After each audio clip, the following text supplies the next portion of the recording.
All right, we are recording, and for those of you who are patrons or subscribe star people or whatever other support format, this will be immediately familiar as one of our quote-unquote unloaded podcasts that we do for those people behind the scenes. But this one's special because it's going to go public, hopefully in the next couple days. Hopefully. And so if anyone is not familiar with this, you can expect these to be a little less formal. There might be sounds of guinea pigs or potential dog drinking water. Sometimes she coughs. Sometimes she does cough. Yeah. It's better when the sounds come out of the front half of the dog. This time around, we're also joined by our friend Kevin. Hello. Who is famous for his role as Blackpowder Kevin on IV 8888. It's like banana. Yeah. I never know when to stop. 4 8s. Yeah. So 88. That's not controversial. No, not at all. Okay. So.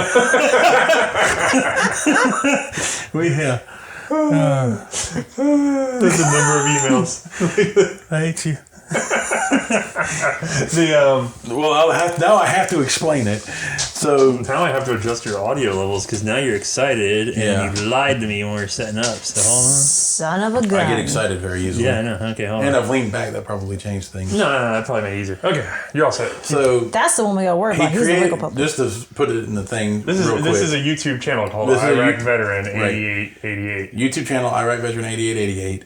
Everybody always thinks it means something it doesn't. He made a YouTube channel back when he just had to make one to watch YouTube. Right. And Iraq Veteran was taken, so then he just hit the 8 key 4 times just to be done with it, because that's how he is. Right. He just wanted to watch YouTube videos. Sure. And then he became I thought I heard it was a Dale Earnhardt thing. No. Yeah. That's what Iraq Veteran Double Dale. That's going to be a t-shirt now. Yeah. Iraq Veteran Double Dale. That. Yeah. Didn't have like the Double Dare, like from Nickelodeon. Double Dale. Double Dale. Yeah. I feel like his people would be not happy. Well, I don't know. His image probably licenses. Yeah, well, who cares? Anyway, so as usual, we're off the rails already. Wait, there were rails this time around? Well, we're doing audio on the fly. Like, I'm adjusting audio on the fly because we've all changed our volume from the test. And I want to point out, I've probably been perfect. we also haven't introduced why we're doing this one as public instead of not as public. Oh, yeah, I don't even know why. What? Do I not know why? We're about to hit 300,000 subscribers. Oh, that's right. I forgot. Yeah. And the reason we're about to hit 300,000 subscribers is because we are growing fast all of a sudden. So C&Rsenal, specifically flagship primer series. Yep. We've been growing very slowly for a while. Right. Yeah, we crawled to 200. Some of it is because we are not really a YouTube show. Like, almost all of our audience is on YouTube. Right. But we're not really a YouTube show. Right, and a lot of it, I think, coincided with Great War, too, Yeah, when they were that's doing true. their thing, right? Yeah, we got good push from them, but it's not like it just stopped. We get fits and spurts. I think, honestly, we were not getting recommended. And I think the reason we weren't getting recommended is because if you watch a show, like I found, like I will go watch a YouTube video about armor, like tanks from World War I, World War II, right? Right. I might get recommended a naval channel like Blackpowder or something like that. Right. But if you're watching a naval series or if you're watching an armor series or watching whatever, it is a very low probability that you would get recommended a C&Rsenal episode because firearms are categorically different. Right, exactly. And so the interesting thing is you might consider C&Rsenal to be much more like Chieftain's Hatch or Blackpowder or something like that. But the way YouTube was treating us was we're IV88, we're Hickok, you know? Right. But then when those audiences see our stuff, they're like, because they're expecting brand new razzmatazz. Right. Well, there's a guy. In fact, I was eating supper before. We're from the South, so we say supper.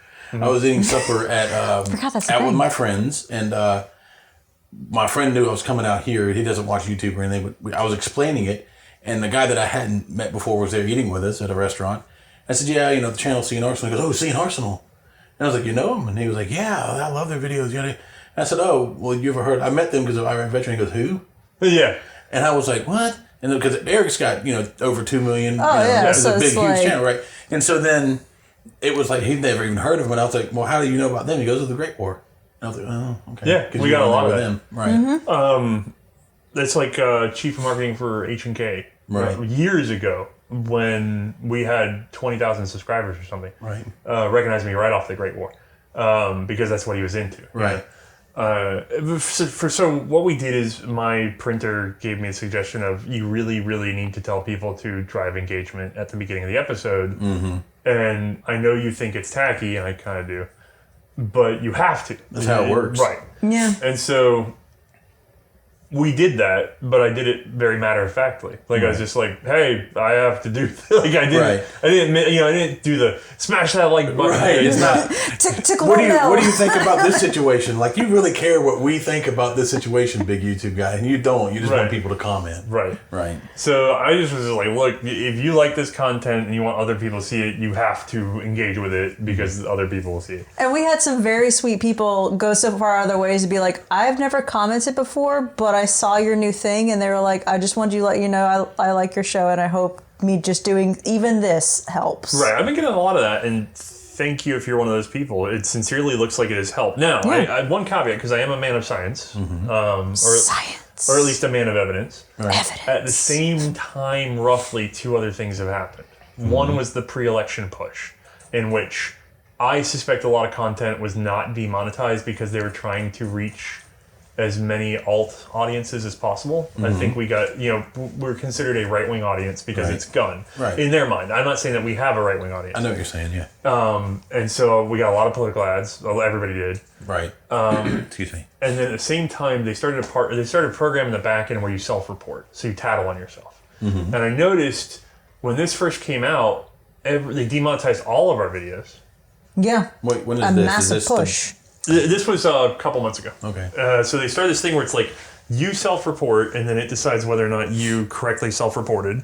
And if you didn't self-report correctly, then you get punished, essentially. You get a bigger magnifying glass on you, I guess. Okay. Hey, Othais, do me a favor. Lower your mic if you're going to sit back. Your beard's going to ruffle that thing. Okay, I'm sorry. Hold on. Click. Okay. So they did that, and all of a sudden we got fewer views, which, like, they're sitting on us. Right. So I had to go kind of talk to a guy who knows a guy to get this cleared up. And it did get cleared up in a way that I can never get any solid...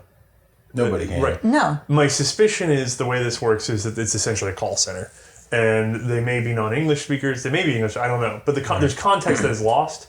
And so YouTube's policy says the firearms have to be handled on a safe range. They are. You can't encourage minors, or they can't be fired by minors or something. They're not. They say you can't modify the weapons. We don't. Right. You go down the line, and we've done none of the things, and yet they constantly say that we're in violation of the firearms policy. So that got cleared about a month before I started asking people.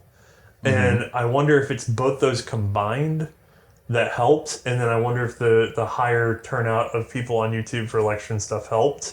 But regardless of what the helpings were, we're now getting... Here we are. Yeah. Well, we're getting demonetized again. I've had 3 main episodes go down this week alone. So I'm going to have to go fight with YouTube again. And which is bad because they demonetize them when they're launched, where everybody watches them. No, actually, these are older ones. Oh, really? Yeah. These are ones that have been around for months or even years. One of them is, I think, like in the 80s for an episode number, which right. we're up to like 130 something now. Right. That's a lot of weeks. So weird. Yeah, it is really weird. It makes no sense. Anyway, we're doing this right now to do 2 things. One, to say thank you to the people that were, commenting and stuff like that, because a lot of them are not necessarily patrons, so we wanted to give them something to hear from behind the scenes. 2, this is an opportunity to sort of explain the show from the ground up, which is why, since you were coming to town to do some filming for another micro series that we're doing. Right. By the way, guys, we are going to do a very fun little micro series with Kevin. Yes. That should be coming very soon. Unless we could catch fire in the next 48 hours. God, fingers crossed. I'll make sure to protect the bucket. I really I'm doing that thing where I'm going, this is going to be so easy. And then I'm like, uh-oh. Why did I... It's like you said it out loud. You said the words out loud. Yeah. I need more wood. Kevin's knocking on his own head. Anyway, we want to say thanks to those guys and just make something more public. We wanted to be able to explain the show from the ground up, and Kevin knows enough about the show and enough about having a conversation. I think he can sort of lead May and I through talking about the show from what people might want to hear. And then, to be frank with you guys, we've had a huge influx. So we've had 50,000 odd people come in. By the time you're listening to this, we've suddenly grown 50,000 subscribers, rapidly. Patreon has shrunk slightly. A lot of people have left because of unemployment or things like that, and so I don't fault any of those people. Oh God, no. However, you can support this show for literally $1 a month. That gives you access to a podcast like the one you're hearing now. Sometimes we talk just Mae and I. Sometimes I try to talk to other industry people. And then if you do $5 a month, we do a high resolution scan, and Kevin's been the one helping us find those. Oh, yeah. And we've been buying original hard pieces, speaking of which there's an auction coming up that we need to keep an eye on because there's some rare original manuals and things like that. And so we're trying to find, it could be a manual, it could be a catalog, it could be a magazine, but it's going to be old gun centric. Right. And it's got to be, to us, it's got to be interesting and or beautiful. Right. And we're doing very, very high resolution scans. Oh, yeah. And stuff that's in the public domain, but you can't get it unless you go spend $100. Right. Minimum. Right. On some of these, yeah. And so what we're doing is we're kind of letting the patrons pool their money essentially to be like, look, you guys pitched in for us, we'll take 150, 200 of these dollars a month and go get something nice that we can then give away to our community to enjoy. So that's another aspect of the Patreon thing. Not to mention it's a more labor load too, because it takes a lot of work to scan them, and then Mae's got to edit them, clean them up, and make them look presentable. Because a lot of these, they're old documents, they're catalogs. Nobody cared. You know what I mean? Right. And so a lot of them on the cover, they say, like, some of them, you get it in, it says, please destroy previous copy. Right. Because they didn't want confusion or the price changes. Because this is before, obviously, the internet and before phones. Some of them are before phones even, I think. So yeah, and there's some context in there, and it's even outside the historical value, they're very beautiful. And because they're in the public domain, if you've signed up for this, I've already had a couple of people that are like sort of graphic artists kind of guys. Oh yeah, and they love it because they're like, well, now I have this like 1,000 pixel image of a dude on an old bicycle that's in the public domain that I can snip out and use in my own. Because it's fine, I didn't even think that. That's right, but for them, they'd have to go spend the money to go get the... And hope that picture's in the book. Right. That they like, Mm-hmm. Yeah. Because when you go find them on like Google scans or whatever, they're not nice resolution. They're just readable resolution. And most of these aren't on there. Yeah. And so you're actually preserving history in a way, too. So you're pulling your money together to preserve history, and then they're super cool. I love it. It's been my favorite project to be a part of. This all originally started because we're gearing up for an eventual shotgun series that we plan on doing. I was trying to get...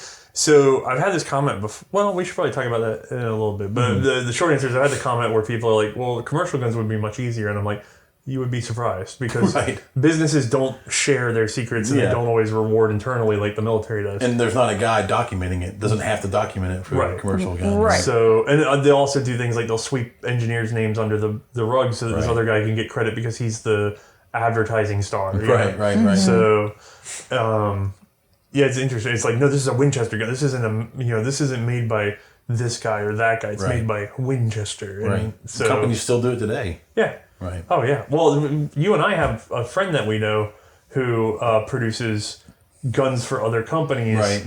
And there's probably like 5 or 6 guns that are all made by one guy, but you never know. Yeah. So, and, he can't, I don't even think he's allowed to say, I wouldn't say. No. So, it's interesting. Like it's odd how the commercial world is. Right, and then you can't say, nobody can say. So imagine how bad it was back then. You couldn't say, and then there's it's really not written down. Oh, I can't wait to do. There's some stuff in the shotgun series I can't wait to talk about a little bbit. Just weird things. And it's like this has to be the case. And shotguns are so overlooked. I didn't even think about it until you started talking about it, and you get excited, I get excited, and so I started looking into it. It's actually really cool. Yeah, there's a lot of cool stuff happening. Presently affordable too. Right, which is gonna ruin that market. Buy your shotguns now. Well, I think the one thing that I'm predicting from this shotgun series, I hope, my sincere hope is more so than like ruining the market in terms of cost, is that people stop shopping them. Every dang 28-inch that I can find, somebody's like, I want to buy it and cut it down or whatever. And they bring them in the shop all the time. Oh yeah. And it's just classic Marlins and stuff like that, and they're just butchering them, and you're like, what? This can't even do like a high pressure 3-inch shell. What are you doing? Like, it's real bad with Model 12s too. Oh yeah, Well, everybody wants to do Winchester 97 trench guns. Right. So there's a number of rare Winchesters out there because the way the Winchesters are, there's like an original series of 97s in which there's no serial prefix, and then they go into a serial prefix C with a fixed frame, and then shortly after that they do C series takedowns, and then they get into D and then E, and E series is the one that lasts forever, Right. with very minor changes. And that's the one that the trench guns are all. They're all E series, Right. you know. So they start as an E series fixed frame in World War One, and in World War Two they're an E series takedown, right? But people want to make these trench guns, and I constantly see quote unquote real trench guns Right. that are like the wrong. They're like, I mean, I have found what you would call a null series, like a non. There's no prefix. Right. I've seen those dressed up as trench guns, and it's just like, do you know how rare it is to find one of these? Yeah. That isn't. It's worth more as right. well, a trench gun. Right, and then you just cut it into this because you had no clue. And it's like, you see trench guns that don't have, the other thing is they added the ability for to have the cartridge release, so there's 2 buttons on the side of the receiver. Right. So you'll see trench guns with screws there, and you're like, that never was it. So, Yeah. I don't know, it's crazy. Anyway. Yeah, I'm sorry, I'm way down the track. Yeah. So, Essentially, the show, what we do. oh yeah, so we got to talk about the show. So, Well, May and I have had Q&As. yes. The problem with the Q&A is that everybody who submits the questions already knows the show. Right. And then May and I try to think of how to define ourselves, but that's not easy. Right. So as someone who was a fan, you were a fan of the show. Right. We should talk maybe how we met. Yeah. So I worked for Eric on the channel doing this and that. And we went to the NRA in 2017. I'd been watching the show. I honestly don't remember how I found it, but I remember watching it. And in fact, I think this is one of the first things I said to you is I said, I was watching this show and I watched the whole thing in an hour and a half. And I was just like, Oh, you poor man. No, I was just like, that's so much work. I was sitting there because people who are familiar with what we do, we go out and blow things up and then that's it. You know, it's not really that in depth. It's like 5 minutes of stuff. Yeah, I mean, Yeah. you know, and I remember thinking like, I was like, well, it's so well done that there's no way he didn't do the research. Right. Because it's just too damn much information. You can't bullshit that much. Right, yeah, it's just too much information. And so, you know, you're talking about what this guy, the cousin of this guy did. I'm like, what is for Jesus? Like, how far down the rabbit hole did he go?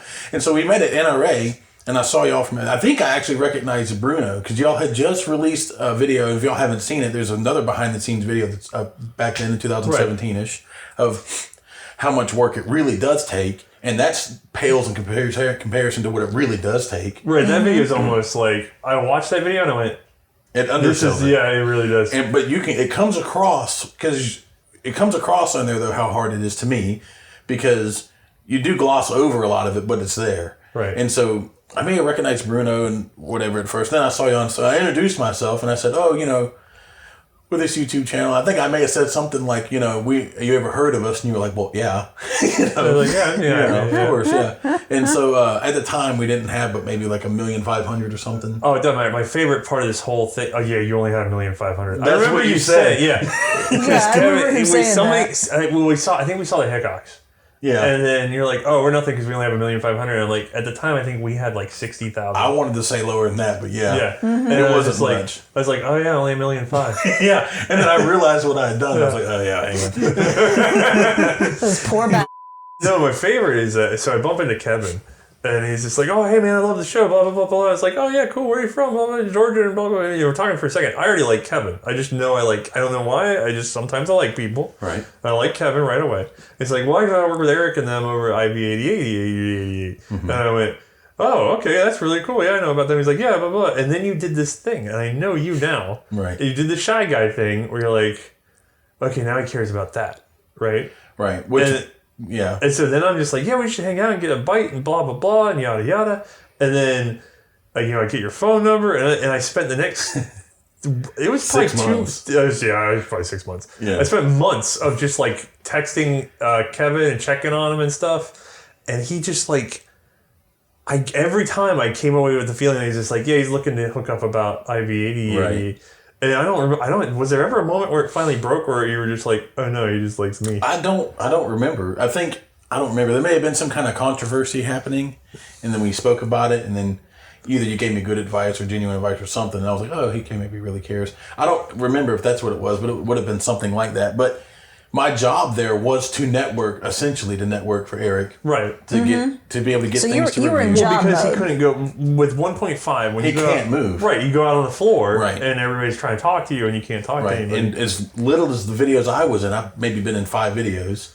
If I was with them, I couldn't either. Right. So I couldn't even hang out with them because then people would see Eric or Chad and then see me and then like there's something clicking like I know that guy from somewhere. Like a bunch of things start firing off Right, in your and head. then they're like, and I could see it happening. You know, you can watch people recognize, try to figure you out. So then I would always, you couldn't hang out with them. I can't go to gun show. We can't even go to Walmart together. Yeah. You know, so my job was to, if you know, the purpose for people that don't know, if you go to NRA or to SHOT Show is to work. That's the reason that most people go. Right, that's in the the reason why industry. most people are there. Is right to talk about new products or to engineer to network.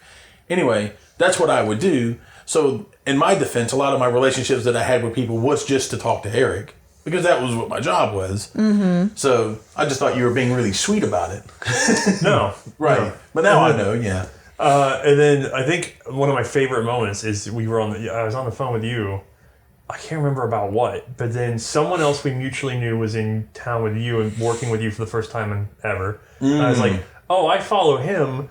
I'm curious about what his personality is actually like. By the way, we've told the person we're talking about, I'm trying not to just run the tales. He already knows the story too because we've laughed about it. Right. But it was really funny because I was just like, what's he like to work with? And you were on the phone. He's like, oh, he's very sweet. He's very thoughtful. He's just... And he was like, you were really trying to find the words. And I was like, what, like... I know that Kevin nervous, pause. ticky, what? Like, and you're just like, no, he's just... And then it's like, you suddenly remember, because everybody you tend to work with is not from Deep South. Right. You know what I mean? They're from either the more civilized South or they're from wherever, you know? Right. And so he's just like, oh, wait, you live over in Charleston. I was like, yeah. And he's like, yeah, he's a Yankee. It's just like, oh. And it's like, not in a derogatory way. No. Just like, there's a set of like, of social behaviors that fall into that category that are not... Basically, it's a non-Southern but polite person. Right. Well, you can also have a damn Yankee, you know what I mean? But like in this case, it was like trying to package this sense of why someone was like a square peg, round hole situation. Right. And I'm first generation South, so my family's from New Jersey and all that. So you see it. I'm right. So when I go up there, it's a culture. It's just a different... I mean, we're this huge country. Excuse me, we're a huge country. You know, Europe has all these little countries. Well, we really do too. Yeah, effectively, it just different state, different areas of the United States. It's different countries. Yeah. Well, yeah, and people can try to be. You can be as sweet as you want, but you're going to have this friction when you have cultural differences, and sometimes. I think especially because we assume we have a unified culture, they just come up more often. But it was just really funny because it was like I could tell it was like the first time you've been able to just sort of be like, wait a second, why am I putting on airs? It's the first time I caught you just sort of letting go. Right. But ever since then we just try to borrow Kevin whenever we can because he and I just go So along. now we borrowed him for a few days to help us out with this, and then also with a special little series we're going to try to spin up. And by the way, if you're one of the people that's watching this who don't normally get the podcast, this is how it goes. We just get tangential and then we lose the complete track of what we're doing. Oh, yeah, no. Usually, eventually, I'll say something along the lines of what I just did to hopefully steer it back on course. Yeah, May tries desperately. She does, but you know. I struggle. It's like I've got a giant ocean in front of me trying to paddle through. Well, so let me ask you this then. So before C&Rsenal's a thing, you started on forums and things, right? Before the YouTube channel, I should say. Right. So what had happened was... What happened? I have a background. I have a business degree. Right. I have a background in technology. I spent my entire childhood computer geeking, right? And I had been offered scholarships based on that back when computer science was like a thing that not everybody was doing, you know? Right. And I didn't really want to. Like, it's weird. I enjoyed technology, but I just knew I didn't want to do technology. Right. So I went for a very generic degree because I had the family push of, like, you need a degree. Right. Which is what happened to our generation. Oh, yeah, all of them. I frankly think it's a waste. I think it's a waste to get a degree that you're not passionate about because you end up... Because you have a degree. Well, not only that, but you spend all that time not discovering your passion. Oh, that's true. Or not discovering something you're more motivated to work harder at. Or something you might even be better at. Yeah. Right. Yeah. And also you lose that sense of consequence. I don't know how to explain it. Like, and I'm not trying to look down on somebody and say, oh, some degrees are useless. That's not what I'm saying. I'm saying, like, if you care about your thing enough to be excellent at it, that's the time to get a degree in it. You know what I mean? Right. But if you're just doing it just as a piece of paper like you would treat a high school diploma, I just don't think it works as well. Anyway, so I had my degree. I was just sort of floundering in a technology field. On the back end, I had never been a shooter, and a friend of mine introduced me to shooting. How old are you here? Huh? How old are you then? 20s. Okay. Like 23, maybe. I think it's the first time I pulled the trigger on a gun. He was a young pup in the world. Yeah. Yeah. Which is, a lot of people say it's plenty young, but if you're from a community that shoots, 23 is not. Right. Yeah, most people have kids, in those communities. Like down here, if you're like a deep south person, that you're probably working on your first kid by 24. Right, and if you haven't shot a gun by then, you're like, what? Well, right. Yeah. So you're like, what is? Yeah, how have you not even accidentally shot a gun? Yeah, you did. Yeah, so, you've been shot at, right? So I think I was like 23 or something, and then a buddy took me out. He had a couple Mosins just laying around gathering dust, and of course it's a Mosin, right? Oh yeah, of course it's a Mosin. And so the first thing I ever shot, firearm at all, was a Mosin M38 carbine. Oh, okay. Surplus ammo with a hang fire. Oh. And they didn't have any hearing protection, so I was given a pair of Sony earbuds. No. Yeah. Yep. That's worse than just nothing. I know. It's like open his ear wider. Yeah. Did you really want to hear this? Just stand right here next to the muzzle. Yeah, I never shot a firearm at all, but I was like... No, to be fair, I was not prejudiced against shooting a firearm. Right. I wasn't like, oh, guns. I was always the kind of person that's just like... So I give it to you this way. I had two friends of mine convince me that I needed to learn how to surf. And the way I got convinced to do this at age, I think, 2021, is there was an offshore tropical storm. Here? Yes. There's an offshore... well, there's no waves in tropical. That's what there's no waves here. Right. So there was an offshore tropical storm. It was about 3 miles offshore or whatever. In other words, like, there's a heavy storm here, but not a tropical storm here. The tropical storm was out in the Atlantic. It was perfect for generating some waves. Yeah, it's perfect for drowning to death, too. The Atlantic. So I was given a longboard and shoved out into the water, at which point, promptly, everybody got scattered. My glasses went into the drink, and I'm blind. So I luckily was able to figure out which horizon was land. And it took me 3 hours and I grew up in Florida, so I knew not to paddle straight in on the riptide. Yeah, right. So I ended up, it took me not 3 hours, but I think it took me something like almost 2 hours of paddling. That's insane. To get back to land. Hold on. I ended up, I want to say 7 miles down shore. So I ended up on the next island. So I went across the channel to the next island, as that's where I came up, and I had to go across a bridge on foot to get, like a highway bridge. Yeah, one surfing 4 scores later. Yeah. So... Jesus. Yeah. Why did you think that was a good idea? Well, it's 20 odd This was how C&Rsenal almost did not get started. Oh, the number of times I've almost died is... Hey, bro, we gotta learn. Do you know how to surf? No. Well, there's a tropical storm 3 miles offshore. Let's go surf. And you're like, okay. No, to be fair, I knew it was suicide. Oh, okay. I just want to go on a longboard. So I'm an extremely nervous person. Yeah. Like, if any of you listening who are young men... I love this tangent, by the way. I'm sorry, but I have to say this. Anyone listening, especially a young man, who is socially awkward, nervous, doesn't know how to talk to people, you know what I mean? I was there. Like, I mean, I was everything that is this current sort of introverted nerd culture that has become, they don't even call it nerd culture now. It's become so standard for young men. Right. It was not for us. I was the most awkward high school kid among, everybody's awkward in high school. Right. But I was shit. You know what I mean? Right. And I was scared of my own shadow. And at some point I realized I was going to be afraid forever, or I was going to get over it. And the only way to do that is headlong. So in my college years, I spent my time sort of, I want to say, I would just sort of charge everything that made me nervous. You know what I mean? Mm-hmm. So I tried out all sorts of hobbies. I tried out all sorts of environments. I had a friend of mine who was the human hurricane. I would go with her to every uncomfortable... I have met her once. I can confirm she's a hurricane. I mean, I just got dragged to weird nightclubs where I was flashing a legitimate civilian military ID, but I was underage, but they didn't know to flip it over. And that's how I was getting into bars. Like, I was just bluffing and my way, not just against them, but against myself, you know what I mean? Mm-hmm, and it was all just to build up some bravado, because I realized the only way I'm going to get any braver is internal. You know what I mean? Right. And I'm going to tell you something. To this day, the minute anything happens, I still have a mild panic attack. But the time it happens in gets smaller when you get used to doing things. Right. And so now my little panic attacks last a fraction of a second. There's still this spike. I mean, if you were to watch it on an EKG or something, I don't know. Like there'd be a spike. Maybe like EKG was some sort of brain. Yeah, like an anxiety meter. Yeah. There's going to be a brief asymptote and then it's back down normal. Yeah. And I don't know that you ever stop being nervous about things. Probably if not. you're a nervous person. Right.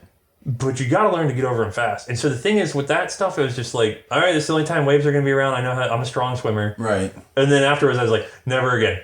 But the problem is, unless you kind of come up against your limits, I wouldn't recommend it to. But here's the problem: is would I recommend it to somebody else to go to it? No. But then, if they never do it, then how do they ever get to? So how did this all start? There was a question originally. The question was how to see. I went to technology. Oh, anyway, so unprejudiced shooting of a gun. So the kind of person who's dumb enough to just go do that is the kind of person who's just like, okay, these guys seem to know what to do. But there's so many. It's like everybody else shot it. Now the trick is always go last. By the way, it always go last, children. If you think your friends are stupid, right, which they are, everybody's friends are stupid. Just be the last one, because then if it's going to blow up, it'll blow up on somebody else. So I went last. So they're shooting the thing. It is friggin' loud. If you remember, you had your hands in your ears? Yeah, well, so my fingers are in my ear. Yeah. And I'm watching somebody else shoot, and it's like, wow, that was impressive. You know what I mean? So then I was given the thing, I was put in a kneeling position. Not helping either. No. M38. And I'm like, oh, here it goes. And I pull the trigger. But now my fingers aren't in my ears. Right. So weirdly, they're loud. For anybody else that's done this with proper hearing protection, something like an M38 carbine is quieter when you're behind the gun because you're opposite the muzzle. Right. But for me, it was loud. So I pulled the trigger and it rang my bell. You know what I mean? Not really, but like. It rang your bell. I mean, because they're loud. Anybody that's not shot one, it shoots like a 10-foot fireball. Yeah. It's amazing. It's extremely loud. It was dusk, so of course the muzzle flared. Yeah. So I pulled the trigger on that thing. Boom. It's like somebody pulled a bass string on my soul. Like it was just like, I'm awake. Like this is the most awake I had been in a second. You know what I mean? Right. And I was just like, this thing from 1942? And they're like, yeah. And I was like, and he just does that? And it's like, yeah. And I'm like, that is rad. So like a week later, we worked together. His girlfriend apparently did not care for the old firearms laying around after the trip. She was just like, I'm not so keen on those. Those are really loud. But I don't know it. So he's just like, fine, I'll sell them. So he sold me the pair for like $200. Right. Because there's that and a 9130.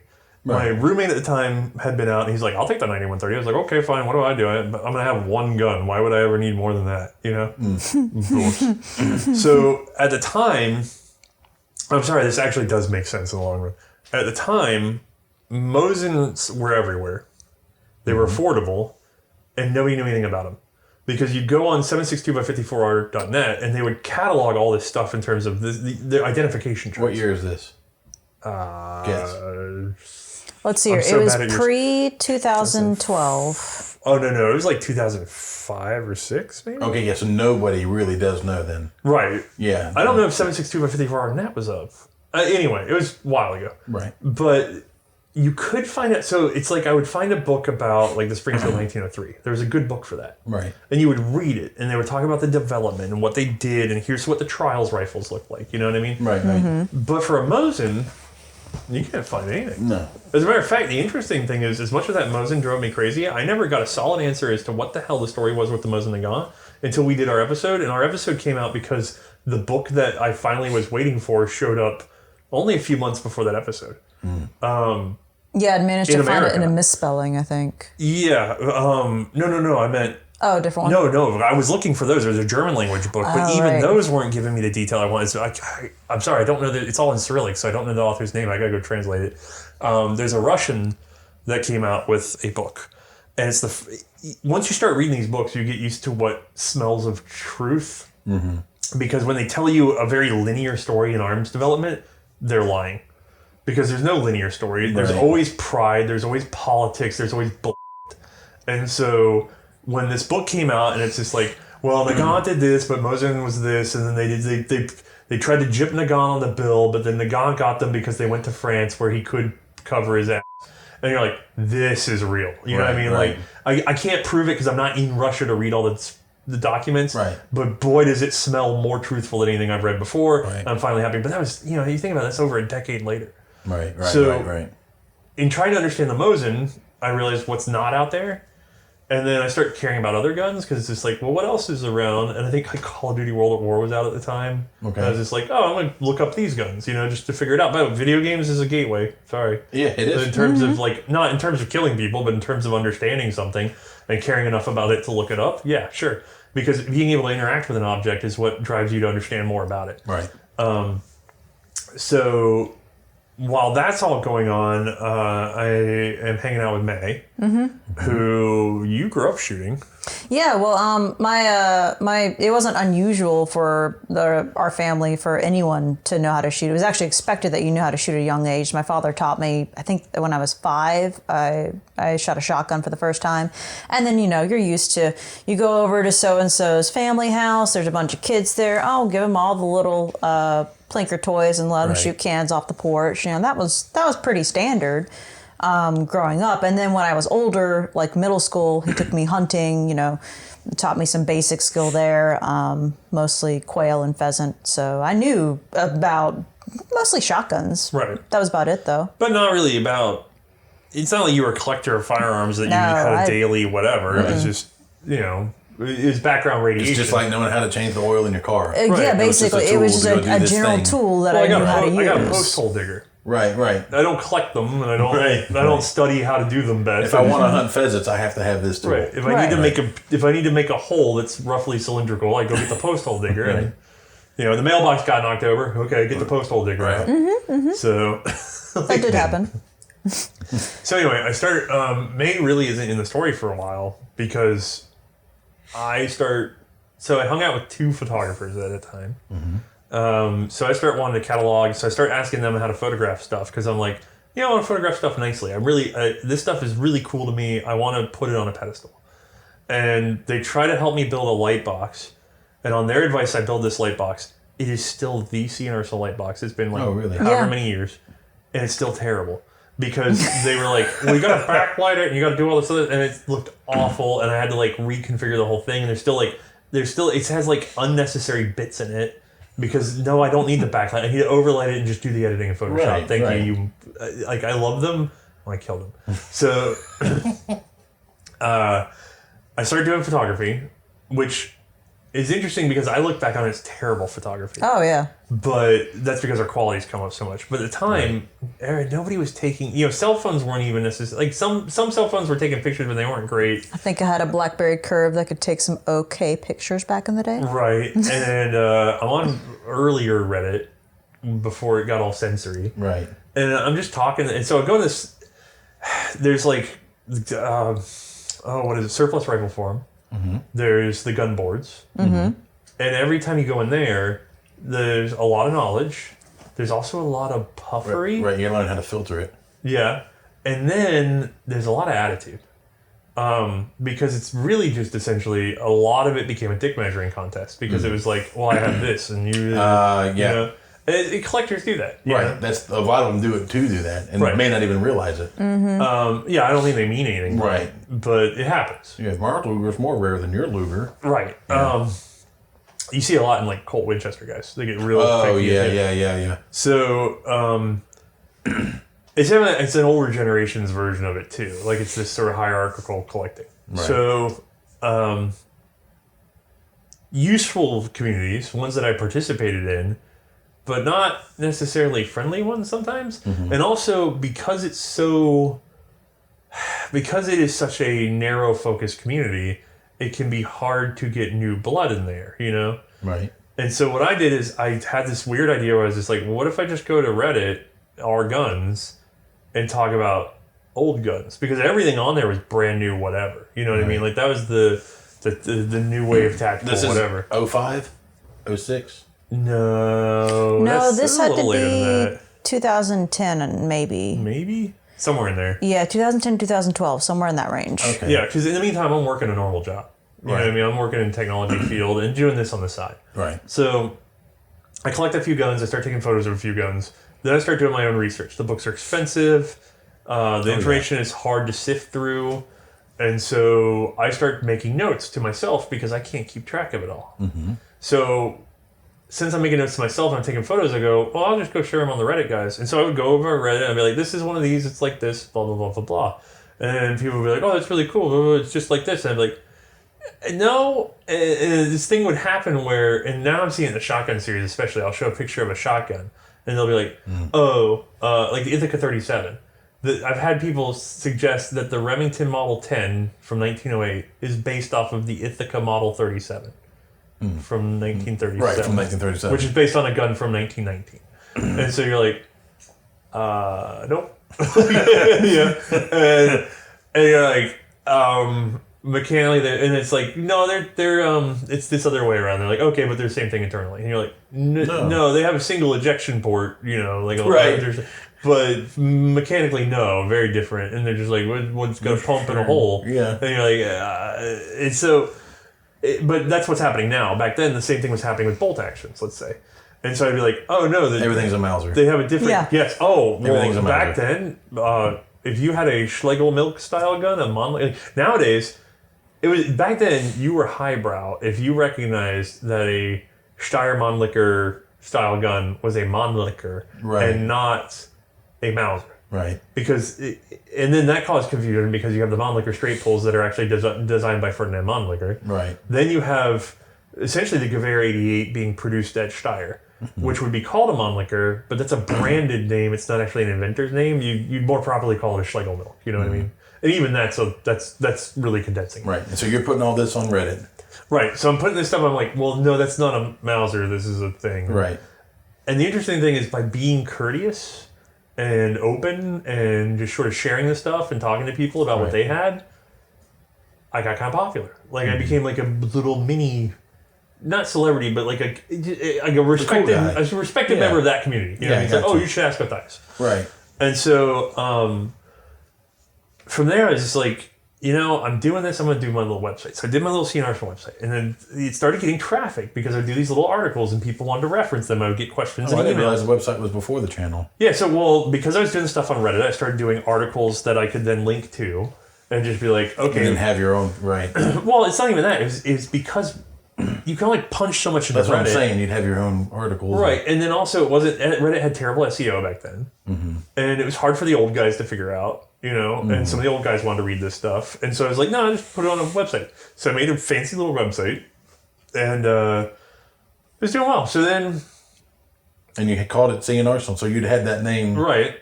Yeah, I made it up on the spot. I can't remember why. I remember you coming to us with originally being like, I want to come up with some ideas. Here's one of them. Is there anything better? And we couldn't think of anything better than C&Rsenal. It's a great name. It's a terrible name. No, I love it. Well, I see why you think it's terrible. Right. Because of having to deal with it. Like people finding it and doing that. But, for word of mouth, it's terrible. Right. But C&Rsenal, in fact, this is funny. On my iPhone, you're Othais C&Rsenal, and she's Mae C&Rsenal, and I have to say it that way for Siri to understand it. Yeah. So I say, call Othais C&Rsenal. And she'll go, calling Othais C&Rsenal. So yeah, I see what you're saying. And I always loved your logo. The end block with the book, that was just so cool. But most people don't even get that logo. It's so funny how few people recognize it. And it's funny, I was like, end block, World War I, whatever. I just, let that go. Well, that's because of the show. Okay, so this is where it gets interesting. I was a World War II collector. Okay. That's true. That was his first big collection. I think that's anybody that's into historical guns, especially in America, I think starts in World War II collecting. Well, to be fair, it's where there's some semi-automatics. Right. And video games. Yeah, video game quality really sells them, but there's some identity there. And they're also a lot shorter usually. Like, you don't have to deal with all the long guns. But I was a World War II collector, and my idea was I'm going to try to get one rifle to represent each of the countries that participated in the war, and I got really into the nuances. So I had multiple French rifles because I wanted to cover French territories that entered the war, and I'd have to find a way to sort of stack them in such a way that this gun would remind me of this country's participation. Gotcha, okay. And I had this huge collection because I was working in technology. The prices were still low back then because people didn't know what they were. Right. Forgotten weapons wasn't a thing, Right. And I was buying up guns. Right. Mosins for $75, you know. Yeah. God, those were amazing. Yeah, If that, amazing days. Right. And so, my first Lee Enfield cost me $150. Right. And which a lot of people are like, well, they were $25. And it's like, yeah, okay, but when we're doing it. So, and a lot of stuff would fly under the radar because it's so Mauser, Right. And now, unfortunately, by sort of helping people identify stuff, I guess I've helped ruin that market. But knowledge is always going to be the trend. Scarcity is always going to be the trend. Right. So I had this big collection of World War II stuff. I was doing the articles, so I branded on an end block clip with a bookmark to make it look like a book. Right. And then I had C&Rsenal. And it was a little website. And it was just doing fine. And I kept thinking about doing something more with it. And then finally I was like, I'm going to do a video series. And I'm not sure what I'm going to do, but I'm going to do it. And I kicked it around. Mae was still not involved really at this point. Other than No, I think you showed me how to take pictures and that was about it. Yeah, you were just like, what are you doing? And I was like, oh, this. And you're like, kind of cool. And then back to whatever, We go to the range maybe like once every 2 or 3 months. She'd be like, I like the part Sunday. where we go hang out outside together and shoot. That's fun, Because we got hot dogs afterwards. Yeah. It was great. But then eventually what happened is I made up my mind I was going to do video. I started putting aside some cash and resources. And then like a couple things fell apart. Number one, my mother got sick and then eventually went on hospice and died very slowly. And then someone else in our family, Susie, her mother, the very next year got sick and died. And it was a slow drag out. So it was basically 2.5 years of sick and dying mothers. And then, And then Mae had a health scare in her family that then, luckily didn't go down the tubes, but boy, it looked like it was another 6 months of insanity. And so everything hits, all this stuff goes crazy. I had some relationship stuff that fell apart suddenly at the worst time, then pets are dying. Like, it was just one of the, I don't know, everybody's been through this period. It was like your personal 2020. Yeah. And in the middle of all that, I ended up losing my job.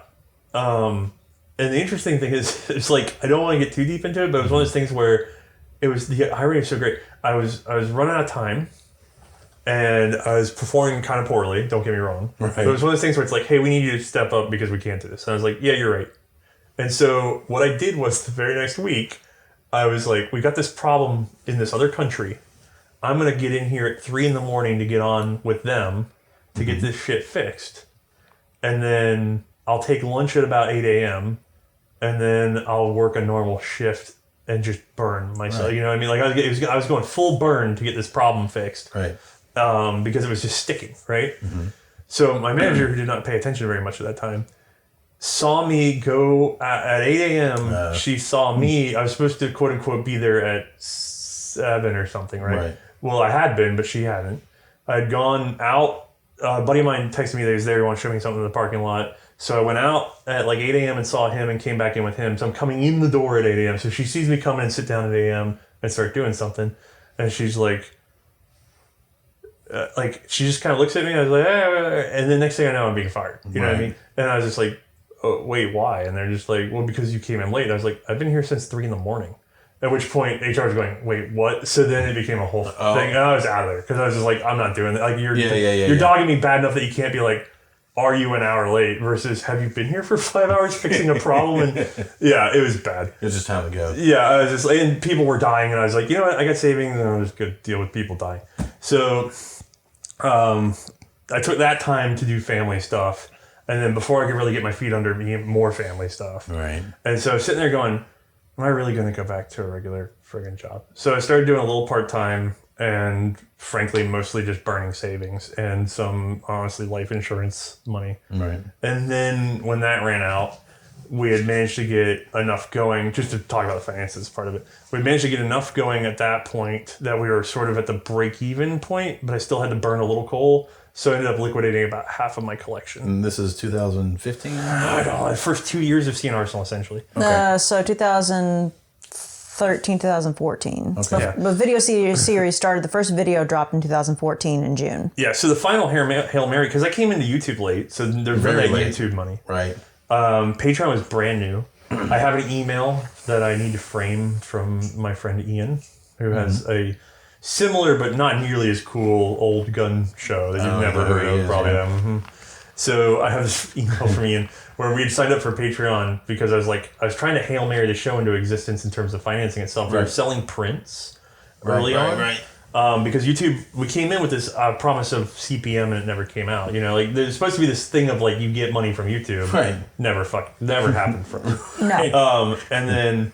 You don't say. Yeah, and so we started selling prints and posters, which I was screwing up doing that at first. But, we were trying, and we just were starting to reach this point where we might make it, and then Patreon kind of came on the scene. I was like, I'm trying that. Yeah. And so we got Patreon rolling. It was flying. We had, 30,000, 40,000 subscribers, and we were making like a couple $100 on Patreon. Right. And 30,000 subscribers. And to me, I was like, this is manna from heaven, is to have a couple $100 because any hope of making it run, we shouldn't exist. The short answer is, in terms of a prospectus, this should not exist the way it does because we haven't even talked about the labor. But I'm sorry. No. Apple Watch. Yeah. Telling me stories. So what ended up happening though is, longer story short, Ian sent me an email that's just like, I see you're struggling with that Patreon thing. I don't think that thing will ever get off the ground. I think he's one of like the top dudes on there now. But like, I want to. It's funny that his whole existence is only on Patreon. I really want to frame because he's like, I didn't think that was going anywhere anyway. And I was just like, I don't know, I'm gonna stick with it. Yeah. And he's like, okay, I guess I'll try it out. I want to be like, you're welcome for all the... By the way, he does listen to all of these podcasts. Oh, I know he's listening. I see you there. The funny thing, by the way, while we're talking about it, I know like all the gun tubers are supposed to have drama. Mm-hmm. The history guys just don't do it. Well, you got more important things to do.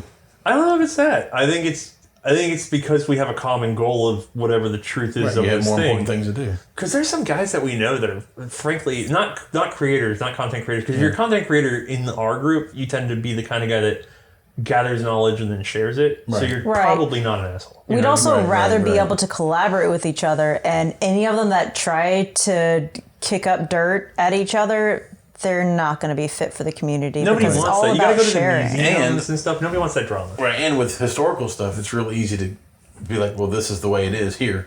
You know what I mean? You can't. Yeah. It's not opinions. It is in the sense of like whether something's better than something else. But you don't talk about that really, do you? We kind of do, but then we know it's opinion. But then you preface it with, this is a preference. Right. I don't know. Anyway. Yeah, you know what I'm saying?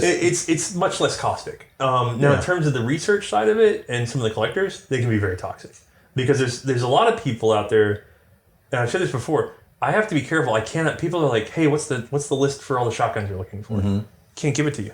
Because we've been burned. I have literally had people outbid me at an auction and send me an email being like, F you, I'll never let you have it. Really? Yeah. What? It's crazy. There is a certain type of wealthy person who the thing they love most is taking it from somebody else. We've had that happen several times. Never would have guessed that. So we've learned to be very cautious. I've learned to shut my mouth because there are people who will bid on it just to spite you. It's super unfortunate because the majority of people, kind individuals, but... Oh yeah, 99.99% kind. Wow. But because of that... That's such a weird flex because nobody would know but you and the guy. Right. But to be fair, now everybody has seen this. Everybody has seen something like this to a lesser extent at a gun show if you're a gun show person. I guarantee you. There's a type of man, usually an older gentleman, who has no price tags on his stuff on the table, and he's ostensibly there to sell them, and it's the same table every year. Right. And it doesn't matter what price you offer him. That's the thing is a lot of the younger guys I've had guys with me because I'll hang out with the younger guys, and they'll say, I just why and they're just like, well, he won't give me a number and blah blah. And I was like, there is no number, and they're just like, well, if I were a millionaire, I'd be like $10,000, and then I'd light it on fire, and he wouldn't have it, and I'd be like, if you offered him $10,000, he wouldn't take you. He wouldn't accept that amount of money. Right. And they're like, what do you mean you wouldn't accept $10,000? I was like, you don't understand. This is his equivalent of being an attractive 16-year-old woman. Like this is high school being played out in reverse. Like I bet you want this. You know what I mean? You want this and you can't have this. It's that sort of ego that you get off of like young, attractive women that are just I bet you want this, but you can't have it. And they have no understanding of the value transaction that they're even talking about. But they know somebody wants what they have, and they just like that. They get off on that. It's a type of attention. Yeah. It's not only that, but it's an insecure kind of attention. Mm-hmm. Right. And so I have literally been in negotiations with people on fairly expensive pieces that we kind of needed for the show, and there's a certain point at which you go, oh, there's no amount of money, because it doesn't matter. I've literally had people not that long ago I had somebody that had a kind of not a ridiculous price, but he thought it was a ridiculous price. But the problem is the market had moved, and so I was just like, this is 25% over, but we're in the middle of a panic and I need it, and for once I could probably flex the funding, although I don't want to, but I probably could. So yeah, sure, I'll take it. And then it became, well, did you see this article? And it's just like, I just told you I'd pay you your asking price, you know? And it became this weird dance, and I was just like, oh, you just want attention. Like, but it exists. It literally went back and forth several times, and he was just I want to meet you to buy your gun. I would like to be at a location at the same time as you with currency to purchase this firearm. Phrased three different ways. And then you get an email back that acknowledged none of that. Yeah. My daughter went to the dentist today. What? What? Okay, bro. Okay, bye. But I've seen it in person. I've seen it elsewhere. Like, especially, I think the younger guys, they see it, but they don't know they're encountering it because to them it's just expensive. But you're like, no. Watch what happens when you try to actually give them the money. I knew that it was. Now that you articulated it better than I could, I knew what you were talking about. But yeah, that's exactly what's happening. Right. Once you can see that, you're like, oh, okay. But there are people that play in that market that will walk it away. There's also investors in that market that if you tip your hand that it has value, they will go buy it as a quote unquote investment. On it. But what they're really trying to do is they're trying to, I guess, monopolize it. There's a better word for this. No, they're trying to, I don't know how to explain it. I've literally had people know I'm going for something, buy it out from under me, and then try to sell it to me. And I'm like, well, if I wanted to pay that, I would have paid the bid that you paid. Right. I literally have had this conversation with just like somebody bid $2,500 on something and been like, well, I'll sell it to you for $3,000 now. And I'm like, I bid $2,400. You bid $25. You won. I was stopping at $24 for a good goddamn reason. Like, what kind of investment principle is this? They thought they were doing him a favor too, and it's like, you knew I was doing this, and you went and outbid me. Oh, they didn't think that. There's no way they think that. No, they're just trying to pretend. They're trying to twist it like that because it's gaslighting. It's gaslighting. Yeah. It is insane. So you've got a World War II collection that you sell. Oh, it's gone. I mean, there's bits and pieces of it left. Do you sell it to fund your bills or the show? Yes. Okay. So the show gutted me. Right. Financially. I've had this conversation with other people who have started their own businesses, and you have to reach this point where you're just like, it's all or nothing. It's this or I eat a bullet. You know what I mean? Not that dramatic, but it's like, this or I shoot myself in the foot. You're pulling a Hail Mary. I had to either fundamentally become a different person. Mm-hmm. And we always do. Like, as you grow up, you always become a different person. Right. But the person who I would have been who did not start this show and stick with it would be a very less interesting person. Mm-hmm. And I didn't want to be him, you know? Right. And so I burned everything to do it. Right. And so it's kind of funny because when we first did Patreon, I remember we left the amount public because I wanted to be very transparent. Mm-hmm. And that meant that when it hit like $1,900, and you got to think about this, like $1,900 a month. At that time, actually, May, do you remember that time for me? Because I don't. The early C&Rsenal, it might be easier for you to describe it because you were working a normal job and just sort of coming in and filming the little Maversation bits at the end and the filming with me on the. So I would get May for about 2 days a month. I would get her for filming outdoors once a month, and I would get her for filming indoors once a month. So about 2 days. And for people that don't understand, the reason for that is because she's roughly the same size as people would have been in World War I, right? Right. That was. Well, also, go ahead. I'm sorry. I was available and I wanted to help. Like I'd already also began investing in the show, both money and time, and I was like, well, I am also I'm willing to help. Like I Right. wanted to assist him with getting things up and going. So I was like, why not? Let's give it a shot. Literally. It was the most interesting thing either of us had going on. Yeah. And as someone who was just watching it, I just always assumed, I was like, well, you know, well, no. Oh. No, honestly, I didn't. We get that a lot. Right, I didn't. I actually did think, because you could tell by the way she carries herself, it's not girl. Oh, you don't know, man. Aw, We get thank so many you. comments about like cheesecake and stuff. Really? They're like, oh, they just have her to stick her Well, butt see, out. but And you're remember, like, I'm in a are you different- looking at the same person? Because Right. Mae does not come across I'm in a as... different gun world. Right. I understand the girl that's doing it because she's the girl. To be fair, if you go look up female shooters or women shooters, Right. I'm not the typical image that Not comes the- up. and this Well, one- to be fair, if 10% of your body mass is not makeup, That's true. So, but I had just assumed, okay, she's the same size as somebody from back then, maybe, and it's just, it's just that, and then it adds a little twist, and it's not just you doing the whole thing. Right, it's And not Yeah, it one- literally couldn't one be guy, just and then him you either. guys have the conversation at the end and makes it a little more interesting. So that's just what I assumed as a fan. But Yeah. and I assumed you were just interested in it also. You Yeah, know? I mean, I enjoyed shooting and I had fun, and he was bringing in all these weird pieces, and I was like, well, and we would get to take them to the range to actually try them out, and I was like, well, I'd enjoy just doing that, and Right. it'd be giving the show a hand, so why not? Well, the Maversation at the end came about because Which we when call it Maversation. Yeah, I I don't never know if heard we y'all ever say announced that. it. Yeah. Yeah, it's the conversation at the end. We call it the Maversation. Yeah, I never heard it We called that. call that off camera, yeah. And some of them record them. It's just easy way to Well, because the show's segmented, so like Right. it has when we film it, the camera goes live, and then the audio goes live, and we have to sync it later. So we it's almost like that clapper that they had. Yeah, you have yeah. to name it something, scene one, you know. Right. Yeah, like, So we would do so like the thing where before the credits is the contextual.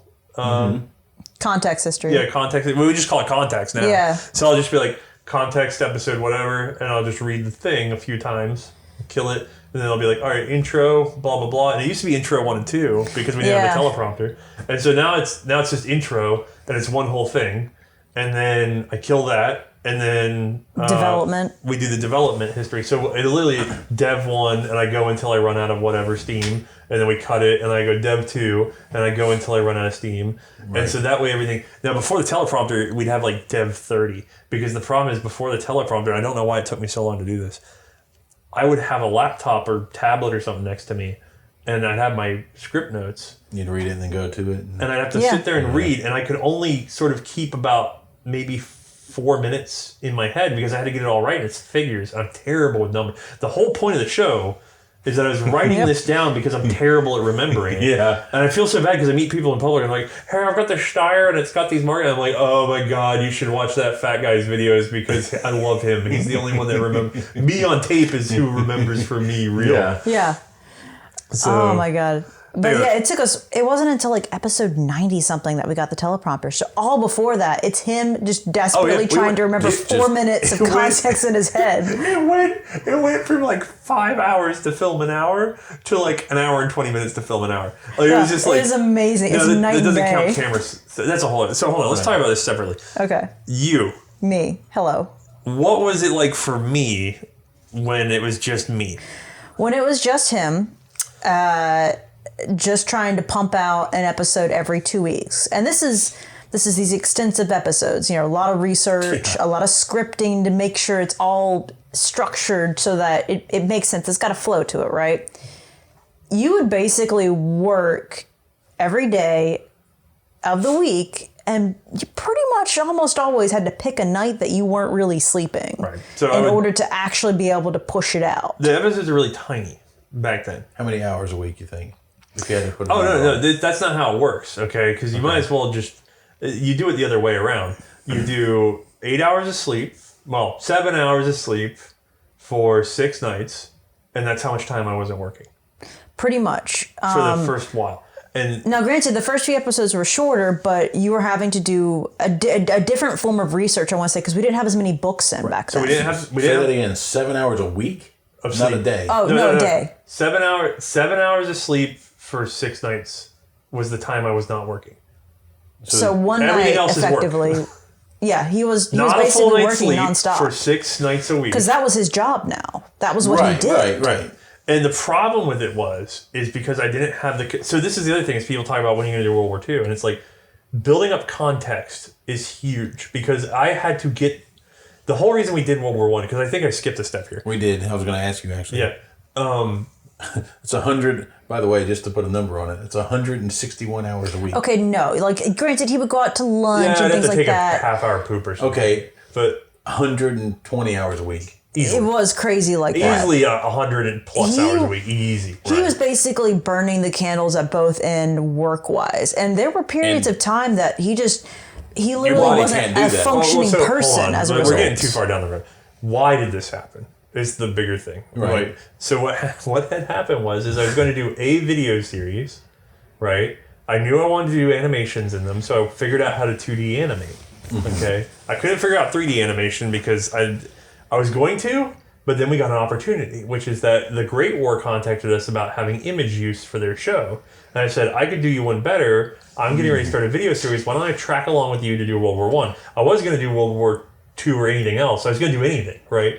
Okay. But the Great War contacted me. I was like, you know what? I could do World War I. I'll knock that out real quick. Yeah. Because I was stupid. Right. Mm-hmm. Well, but nobody had done it, so you didn't know. Well, the problem is people are like, where'd you get your expertise? Because I think they thought I knew everything coming into it. Right. No, the reason C&Rsenal exists is because I was so stupid that I thought that I could do it. That one would be easy. So I told an exterior entity, I'm going to do an episode every other week, and I'll get all these guns together. And the hard thing about the Great War, and this is why you see it in the early C&Rsenals, people were like, why are there like French guns for like 10 episodes and then like German guns for 10 episodes? It's because of Great War. Because Great War wanted me to have a pile of guns. And I kept trying to explain to them, and we actually had some friction about this. I was like, it's very hard to get one of every kind of French thing in one room at the same time. You have to go talk to 7 people and borrow. I had to explain it. There was one episode I remember where they were trying to give me something, and I was just like, well, it's going to be another month. And they're just like, well, why can't you? Blah, blah. I was like, because I currently have $30,000 in borrowed firearms, and to do that, it's going to go up to $60,000, and I don't have insurance for that. So, I would like my. Do you want to pay me net to do worth this? As a human being is a third of that because I'm poor. Right. I don't want to do it. Like I was like, you guys gotta understand. So they couldn't understand like ammo and things like that because they're over there. I can firsthand talk about that kind of anxiety because if anybody that knows, we did a collab on Iraq Veteran shooting machine guns. Yeah. And at one point in my house, I had 4 machine guns. Oh yeah, that were worth more than my house and the neighbor's house. Right. And they were just in like my garage. And I was just like, I don't like this. Okay, I'm back in the. You're putting the car alongside the garage door. I did. Yeah. I moved the cars, and then I was like, I'm just gonna. I slept in the living room. Yeah, I really did with my rifle, and I was like, if anybody, because at the time there were some shady folks that lived around us, I said, if anybody saw these coming in here, I'm just going to have to just kill everybody. Travis on his couch ready for a murder match. It was bad. It was super stressful. So to live with that, not to mind you in the area that you live in where storms can happen randomly. Oh no, don't even worry about that. Well, so we did have a deal. I need to go check in on that because we haven't had to use it in a while. Just on the storms issue. There is a museum at the National Guard base, and they are built in an old depot, and they had an armory in the depot. So on 2 occasions for hurricane evacuation, we were able to take our pieces and any borrowed pieces and take them to Highland in the Central Estate and put them in a legitimate military armory and lock the door and come back 3 days later and pick them up and no one's getting anywhere near them. Amazing. So for anybody that's listening, I don't think anybody realizes that that's the extent of work that you actually have to do. That's a lot of work. Oh, just moving that? Just not even just moving it. Calling the people, getting into contact with the people, making them agree to let you do that. Right. That's a lot of work. That's a lot of boots on the ground. It's also kind of fun to go on and off an active military base. Right. Like a truckload of fire. Right. But that's what people don't realize, and that's the reason the first thing I said to you is like, man, it looks like a lot of work that y'all do. Because it is. Like, it still blows me away. Like, how much work you actually have. I mean, you're sleeping 7 hours a week? That's insane. Well, no, that's 7 hours. 7 hours a night. 6 nights a week. 6 nights. So one night he would just not sleep. It's only one night I didn't sleep. Okay, I'm saying 7 hours total for the week. Oh, God, no. That's what humanly like, impossible. You'll be dead, yeah. Okay, I got you. 7 hours a night. No, it'd be insane. Although, and then the seventh day, Project Lightning. We can talk about that if you want. But anyway, we haven't even come into May coming on board. Because I'm sorry. no. We're going. What had happened was Great War contacts me. I was like, I'll do a video series with you. Yeah. I'll get some French guns in here. And they were like, oh, you got to get that in a hurry. Yeah. So then they're like, well, let's go. And they put their foot on the pedal on us. And I was like, oh, God. And I never really worked with anybody, so I was trying to meet expectations. Right. You're So I being rush. kind. Like, I rush. And so we run out to film, because the other problem is we can't just go on Great War and not have anything on the show. So the first 3 episodes we cranked through in a month. And that doesn't sound like a lot, but it's like we're buying camera equipment. You know Now, what I mean? for anyone, real quick, that does go back and look at those first 3 episodes, we have done re-releases, so they look very nice now. Yeah. But the originals, The OG ones. oh my goodness, the Well, you lighting, can find the them. You can sound. just scroll all the way back in our old videos. The audio quality is terrible. Like, we were still trying to figure out the equipment. But I had to have something on the channel because I can't go on Great War and then send them to an empty channel. I remember that when that was happening. I was watching when that happened live. I still even then didn't get the vibe that it was poorly done. Oh, thank no. God. It gets weirder because you came along later because this gets really weird. So Great War has us on. We record the live segment. Mm-hmm. We panic 3 episodes together in a hurry to have something. And then nothing. The release comes and goes. And I'm like, And nobody came to your channel. No, they never No. released. It wasn't Great War live the didn't first release time. it. The first time was not live. Okay. So I was like, what happened? They didn't release it. And so I'm talking to them, and they're like, yeah, we're having some internal struggle. And I went, what? And they had had their foot up my ass to get this stuff together for them. And the next thing I know, 9 months go by before they released the first one. And meanwhile, we've already made the promise that we're doing this every 2 weeks to Right. people. Right, So we are doing that So now. we have, we launched cold with we were supposed to launch hot with some hundreds, something. some hundreds of Some people prepped watching. material So and stuff. we launched with a 0 subscriber channel, and then we're stuck for 9 months without the promo we thought we were going to get. We were told that they were going to help with ammo, and not a dime ever came through that. You know what I mean? And so instead it became, well, you're lucky to be on here because these are guns. I'm like, it's the Great War. Anyway. Right. So Where were they based out of? What country are they in? Germany for the show. Okay. And then that's a whole other thing. Yeah. So they just sat on it. Like their media boss was not like whoever their overseeing company was like, wasn't having but it. these are firearms, and you're like, you're doing a show war. about the Great War. Like, What they're do not you shooting expect? people. They're Right. talking about the It's a firearms. paper target? And it blows me. Right. It blows me. Wait. There's how many minutes of your hour-long thing is shooting? Yeah. Like 10? Yeah. I mean, literally. Well, back then the episodes were 15 minutes long. Oh, So okay. anyway, busted. It didn't matter though. I didn't realize that. They weren't mad about what our content was. They were mad about having guns on their Great War show. After we'd done all that Which to is give them about the guns on the Great Great War. War, which is what they asked for. Right. You can't not. Right. Like, you just can't not. And To they be can't. fair, that's not them, by the way. I want to be clear. It's not the Great War team that's doing Right, it. it's the people over them. yeah. Right. Mm-hmm. So So then we were just like, well, they sat on it for 9 months, right? Mm-hmm. And then somewhere in all of those 9 months, a couple things happen that drive me completely insane. One, we slowly grow our own audience. Right. And we start getting better at what we're doing. Mm-hmm. And I'm struggling to do this animation stuff because I really bit off more than I could. The whole reason the show exists is because I made an insane promise and then I did it. Right. At the cost of my own sanity. Right. And so we start cranking through this stuff. And Mae's working a normal job, so she can't, in terms of time, she tried to give me a little bit of time, but she can't really, So I'm doing all the editing. The other reason Mae is the demonstrator is because somebody had to run the cameras because Mae didn't know how to run the cameras back then. Mm-hmm. And it's fine to set up a tripod and tell her to hit record. But you still, right. But when you're gotta filming monitor something on it. range and you're blowing Right. ammo and you don't have money, Right. you got to get those shots, you know. Right. Mm-hmm. And you've seen us; we get every shot counts. 'Cause, Right. It's like ammo's money. Like, Yeah. And you have 5. Yeah. that has 5 been a thing rounds. before. Yeah. So we, oh my god.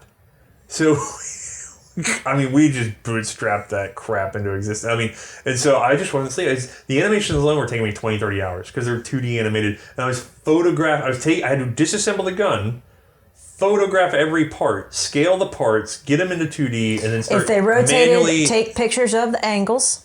So Right. and then the first ones were longer because the first ones I animated them all the way through, and then after doing like 10 of those, I suddenly was like, wait a second, I could just do a loop and make... if I do the loop the right way, because it's a mechanical process, I can make the last round disappear at the right time in the sequence, and it'll loop, and that cut them down to 20 hours. Because before it was like crazy numbers, you know?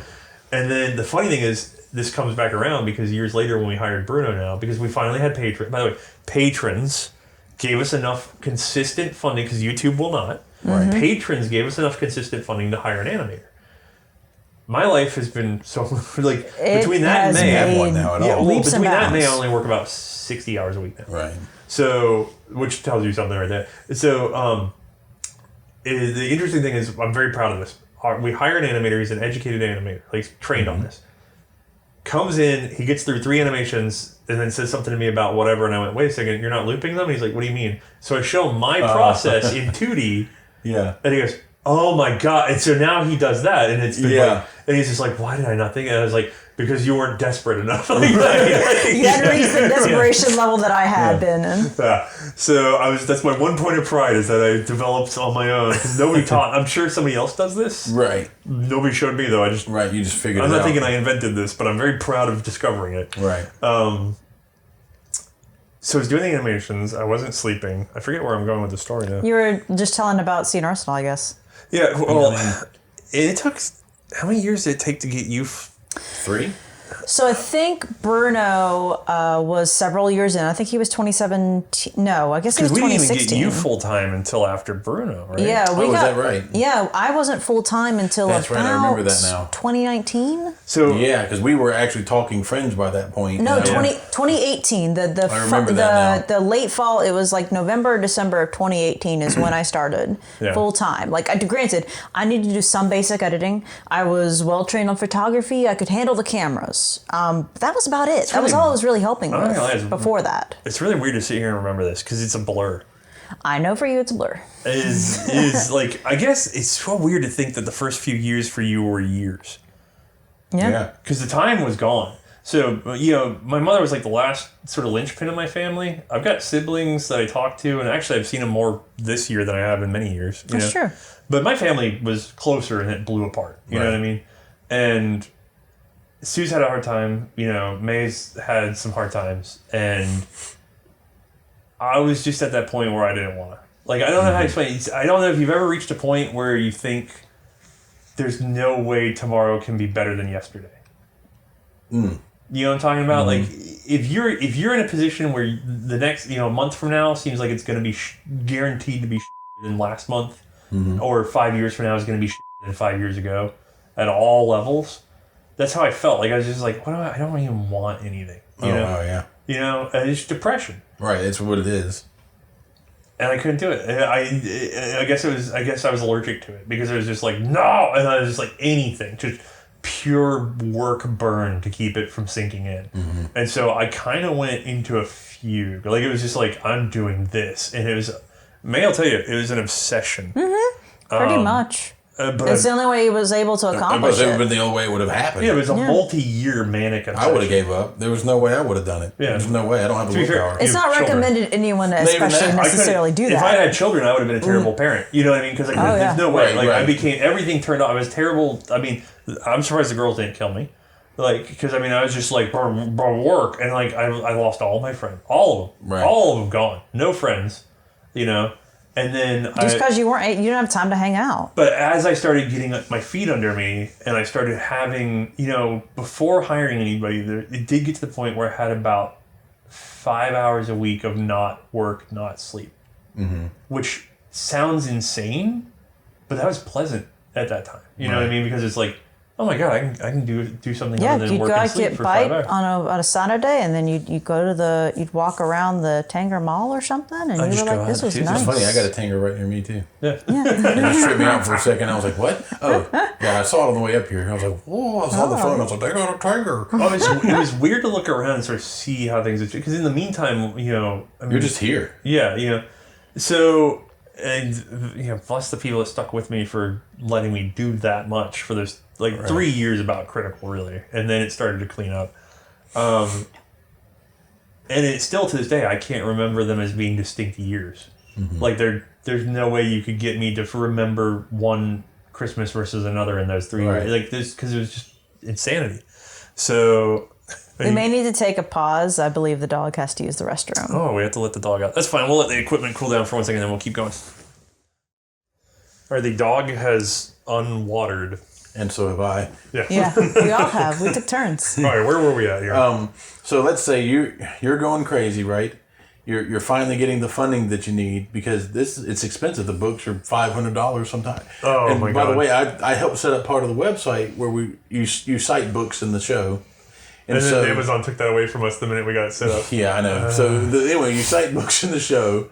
I had to go find the books and then put them on the web page for people to find or whatever, right? And then we might have made 5 cents off of it before Amazon shut us down. Yeah, but the point being that I was like, this book's $700? I was like, holy cow! Because you think a hard book is like $50, right. The Hobbit's $50. But anyway, you get the funding, you're breaking down. Well, I get some funding. I think we went so tangent. We ruined this.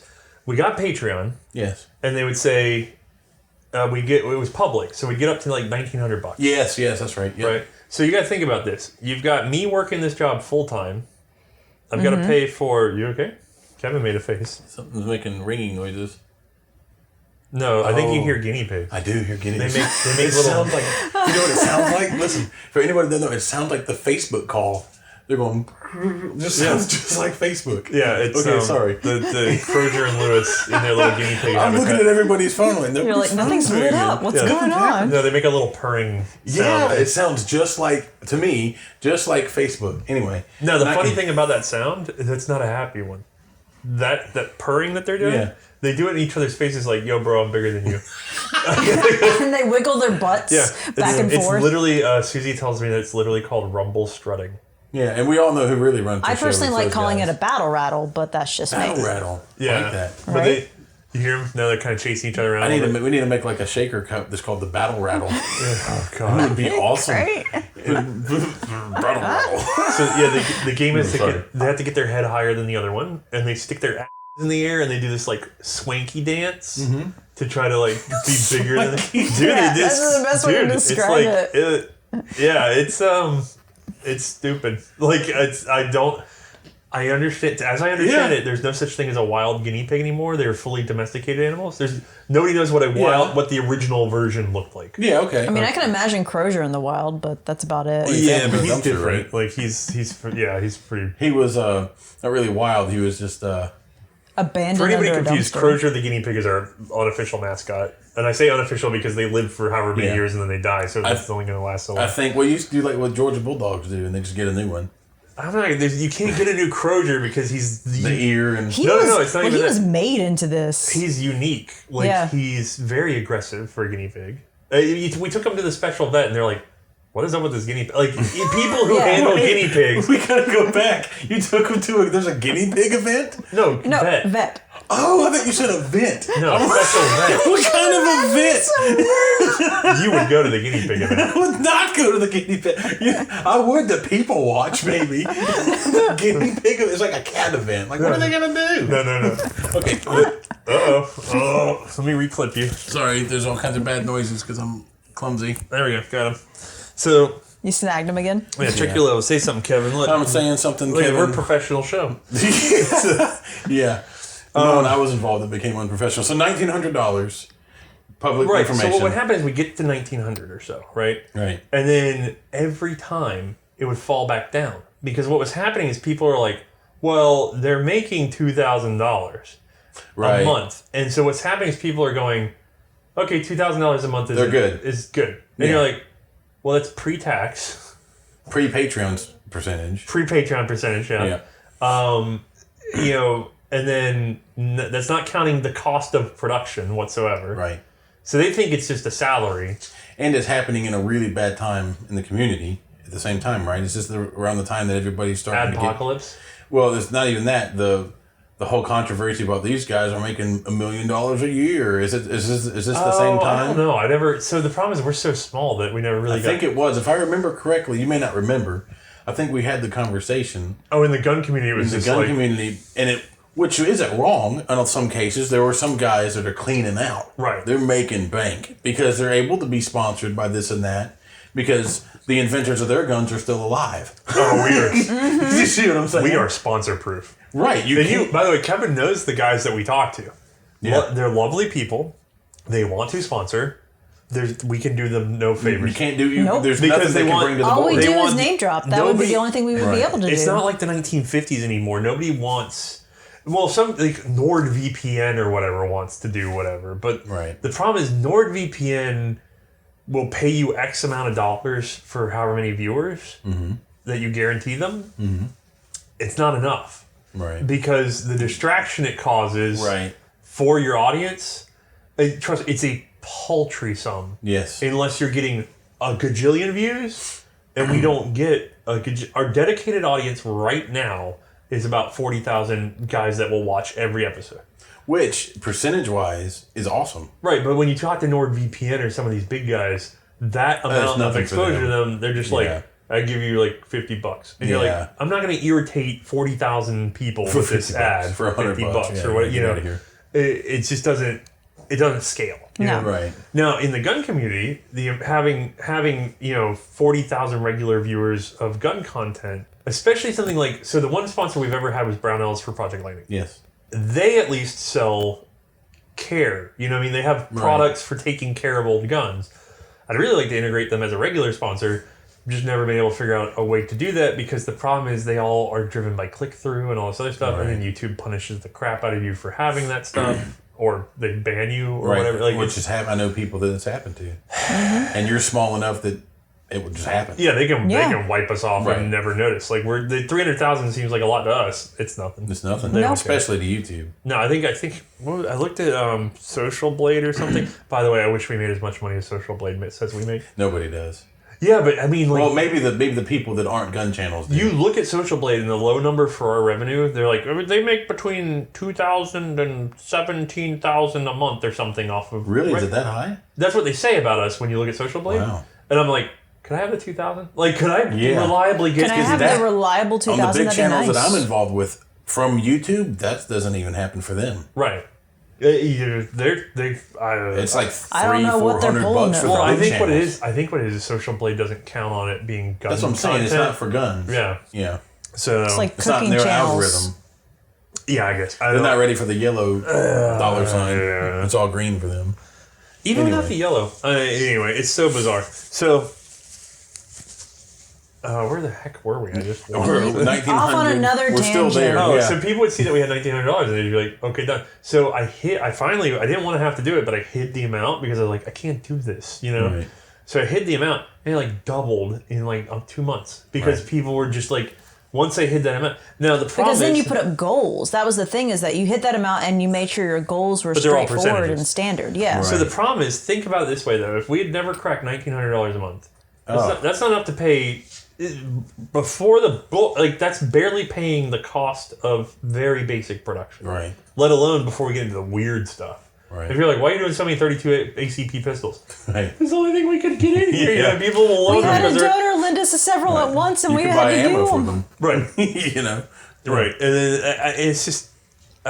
Anyway. We became known as the All 32 channel for a while there. You notice, by the way, once we had some funding, we started doing machine guns. Right. Yeah. Which are insanely expensive. And then you're able to bring in a 3D animator who does 3D animations of the guns. So here's the thing that happened. And I'm going to toot your horn for you because I'm involved. I know a lot of people that do this for a living. The money that y'all get from Patreon does genuinely improve the product. We're trying to. Yeah, so I was about to say. But I can tell these people that are listening from firsthand that someone is an outsider, that I see it happen. And it genuinely does improve the product.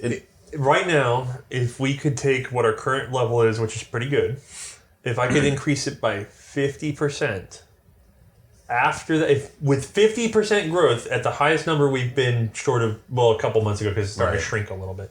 But if I could get us 50% more, which is a big expansion, unlikely to happen anytime soon, at that point, I could give myself the first pay raise. Right. Because I have other things I want to do. I want to hire at least one other person, hopefully outsource some other stuff or hire a second person. Right. Other shows? Well, that's the big one. We have ideas, but the problem is we haven't been able to act on a lot of them because we just don't have time. I can't take... Well, so now the big restriction is, for me, it's sort of like the internal promotion, the idea generation, the merchandise design, trying to take care of getting that started. Now our guy Martin in Texas does a great job for us in terms of handling fulfillment and stuff. Thank God. Yes. Yeah. Because our first couple we did ourselves, like all the way. I didn't know that. Shipping tubes. Oh my God. Shipping We were tubes. I can tell you that. Oh yeah, until it's a pain. middle of the It's night. a big job. Like I think we started at like 9 p.m. and we finished at like 5 a.m. for the first poster run, and that was like still while trying to crank nothing. out the episodes. Yeah. Oh yeah. So we right now, if nothing changes, C&Rsenal is financially stable, but it's going to shrink Right. because I've reached my. Well, I should go back. So when I was working crazy hours, Mae was not working the show full time at all. Mae slowly started trying to learn the editing and camera work more, especially the camera work, to take some of the pressure off me. I mean, I didn't need to have I wasn't doing much with my weekends as it was, so it was kind of a good way for me to learn something new and also give you a hand. So Mae burned her personal time. And hang out with them. Yeah, Right. pretty much. That was really Yeah, sort of. We still don't really. You'd think we spend more time together, but it's like you're locked to a machine. You know? Yeah. Right. And those machines currently are on the opposite sides of the houses of each other. We're trying to unify. It's a whole thing. So I have 2 rooms that I want to unify into one room. Structurally, I can do that. It would take 6 hours of work probably with a crew. 3 times that by 3, but go on. No, with a crew, it would be 6 hours of work. I don't have a crew. So for me, it's going to be 3 days. Right. But God help me if I could find 3 days. Probably 4 because something's going to go wrong. The dog is upset at her own ball that she dropped behind her and it startled her. It's a quite large dog, so upset for that dog is still very lumbering. We were still surprised at the size of the dog. Kevin's still getting over They're this. huge. They're about 115 pounds each. Yeah, that's not small. No. Yeah, people are like, "Oh, your lab is big. Get out of here. This thing is a bear. It's Man. It's not even a dog. He's It's looking. a black bear. He's looking. Well, it's white, but yeah. He's looking at a Newfoundland, and the other one's a Bernese that we inherited from the neighbors. So we have 2 massive, fluffy, lazy. Any dog that can lay down and you can't see his feet is a big dog. Okay, I don't want to hear any excuses. Okay. They're also the least. Oh, they're chill. They're terrible for guard dogs. Yeah, because I mean, I pulled up and was just here, and they were like, "Hey, what you doing?" I was like, "All right, hey." Hello, giant stranger. Would you like to come in and pet us? Yeah. Yeah. Anyway, we keep going off. We cannot get past Mae coming on with the show. No, We haven't even gotten there. I never got there. Yeah. I'm not there yet. I don't exist yet. Yeah. I barely exist. So you're working. You're doing. She's doing on the weekends. Right. On the weekends and sometimes in the evenings when I get home from work. It just depended. We thought about bringing her full time, but the bigger chunk was animation work, and so we had the Lewis Gun special, and for the Lewis Gun special, I got in touch with VBBSMYT, who's a YouTuber who does machine guns and other things as animation. Yeah, I know. Awesome dude. And I licensed. Makes good stuff. Yeah. I offered to license an animation off of him. He was tickled pink that somebody offered to pay him thing. Yeah, because instead of ripping Instead of just stealing it. Right. Yeah. So we licensed the 3D animation for the Lewis Gun for a Lewis Gun episode. And in that episode, I said, don't get used to this. We managed to license it off this other guy. And so that prompted someone who was watching our channel, Bruno, who's our animator, who I need to have another conversation like this with because it's so funny. Because Bruno told me, he's just like, the way I started watching C&Rsenal is I was watching Forgotten Weapons. And then the only way you get recommended C&Rsenal is to watch Forgotten Weapons. Right. As far as I can tell. Which fortunately for you is a in large Great channel. War. Great Yeah. War, I think, is a slight link, but definitely Forgotten Weapons. And so he said that our logo would come, our icons would come up, and it have the white background with the gun and the episode number and all that, all that beautifully done stuff. And he'd be like, I don't want to watch these guys. I feel like they're up their own ass. Like, Really? Just from the thumbnail. He hated us. That's very Bruno. He though. hated. Oh yeah, it's just like who do they think they are with their fancy thumbnails? Fancy, consistent thumbnails. Those jerks. He went months of this, and then right. So he finally clicks one, and he's like, "Oh, this is kind of fun." And that's also very Bruno. Right, right. Judgy. Okay, it's cool. Jeez. That's the best. Yeah. So then I'm still kidding. I'm still laughing at it. I have never... That's crazy. Like, they've got a good look at thumbnails. Screw these guys. what is this Hollywood shit? Like, what did I do? And then there's people like me that are like, wow, look at this is crazy. This is like the History Channel that should have been, you know? Yeah.